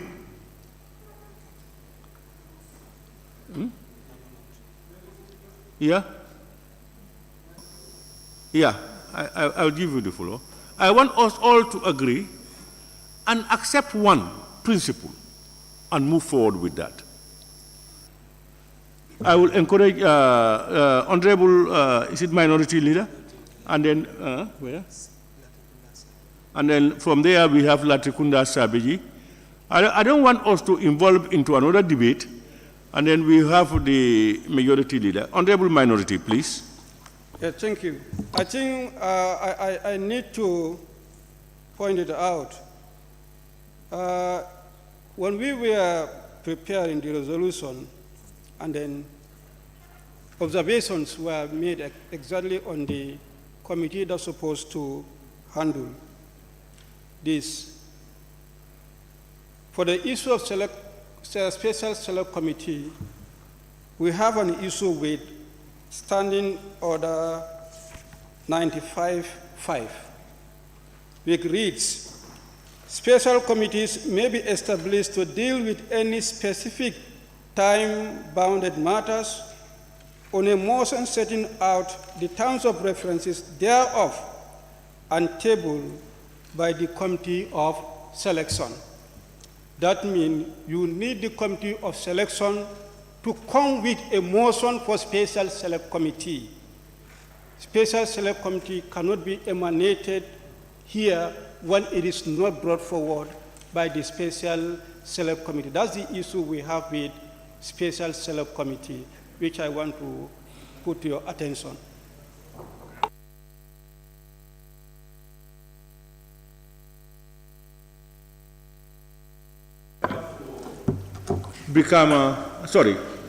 Latikunda Sabiji.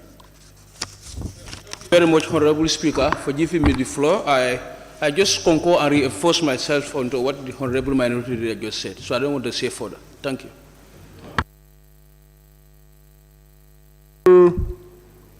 Majority Leader.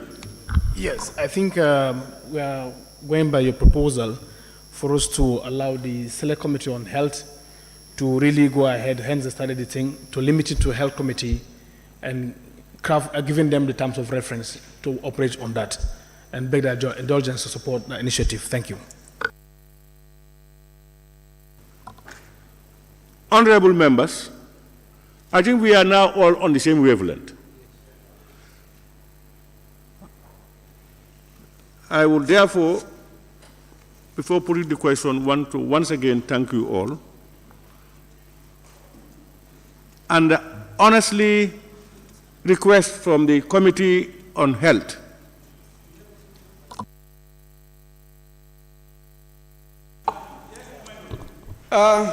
the other issue I think I want to believe should be added in the motion of the terms of reference. It is for the committee to commence the business from where the Health Committee stops. This was not directly reflective in the motion, if that can be added there. So that was a... Now the Health Committee, they started the work, and they've gone very far. If they can start from where they stop, rather than going back, invite all the institutions that they dealt with before, then since we have not added any order, then it's better they start from where they stop. I think that should be understood, that they have been on it, and all what we want to ensure is the TOR, they must make sure they address all our concerns. The TOR should be your reference point, because remember, the TOR ended with one statement. I don't know whether you people are aware of that statement. Any other related matter. We have enumerated 1, 2, 3, going, and said any other related matter. So it's an open-ended thing. We want to capture everything honestly and sincerely, so that we are going to make informed recommendations, decisions that we're going to do on behalf of the people of the country. And minority said it, and I want to re-echo it. When we face these things, let's open up. Go blank and start again. Otherwise, you have something in your head that minority did this wrong. It's in your head. You always have it there, and you will not be objective. Let's be open and make sure we do justice to the whole thing. And be mindful of repercussions. Because at the end, we want Gambia to gain. We want Gambians to benefit. We must remember that. So, Sanimentary. Member for Sanimentary, I understand. Thank you very much, Honorable Speaker. But I want honorable members to put this at the back of our mind, that there is also a select committee on gender, children, and social welfare, and this thing has already seriously affected our own children. So what will be the essence of setting that committee of gender, children, and social welfare? Yes, we have all confidence and trust in the health committee, but I don't think this would be a problem of joining this health committee to work this professionally. Thank you. Yeah, honorable member, I think we have recognized that. That's why it was created. But this is not specific to it.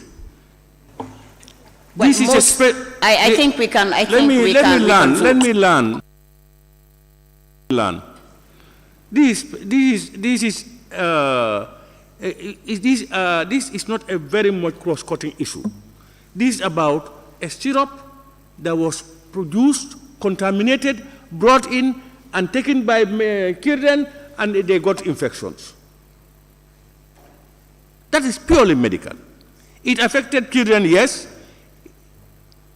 but it's a purely medical issue. And two, I think the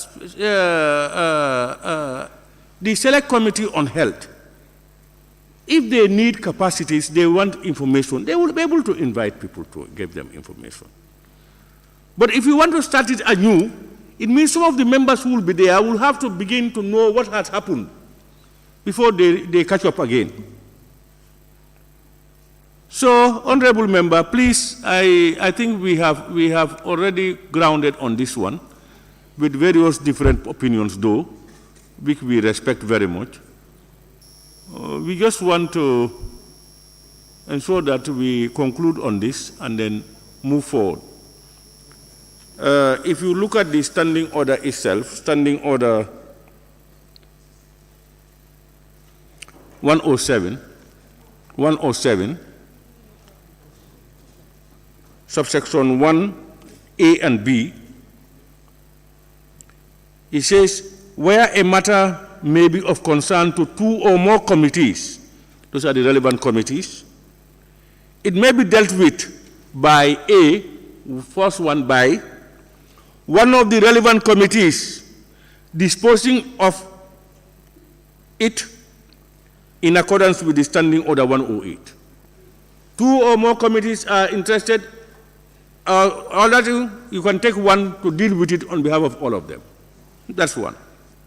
Then the second one is the relevant committees sitting concurrently. You have a big number, all the committees coming up, sitting together. I don't think that would do justice to the whole thing. So, honorable members, with the proposed amendments made by the honorable minority leader, which we have captured, and I think it should be noted by the Committee on Health, I now put the question that be it resolved that this honorable assembly do adopt the motion on the acute kidney injury resulting to the death of at least 70 children in the Gambia. Those in favor, please say aye. Not in favor, please say no. The ayes have it. Honorable members, let me thank all the Honorable Minister of Health and his technical backup, and all Honorable Ministers here in present. We cherish your concern over this national issue, and we applaud you for sparing time to be with us here. Honorable members, once again, I thank all of you for your contributions. This is the third extraordinary session, and we want to thank you very much. On that note, honorable members, be it resolved that this August Assembly do stand adjourned, sine die. Those in favor, please say aye. Not in favor, please say no. The ayes have it. This Assembly now stands adjourned, sine die. Thank you.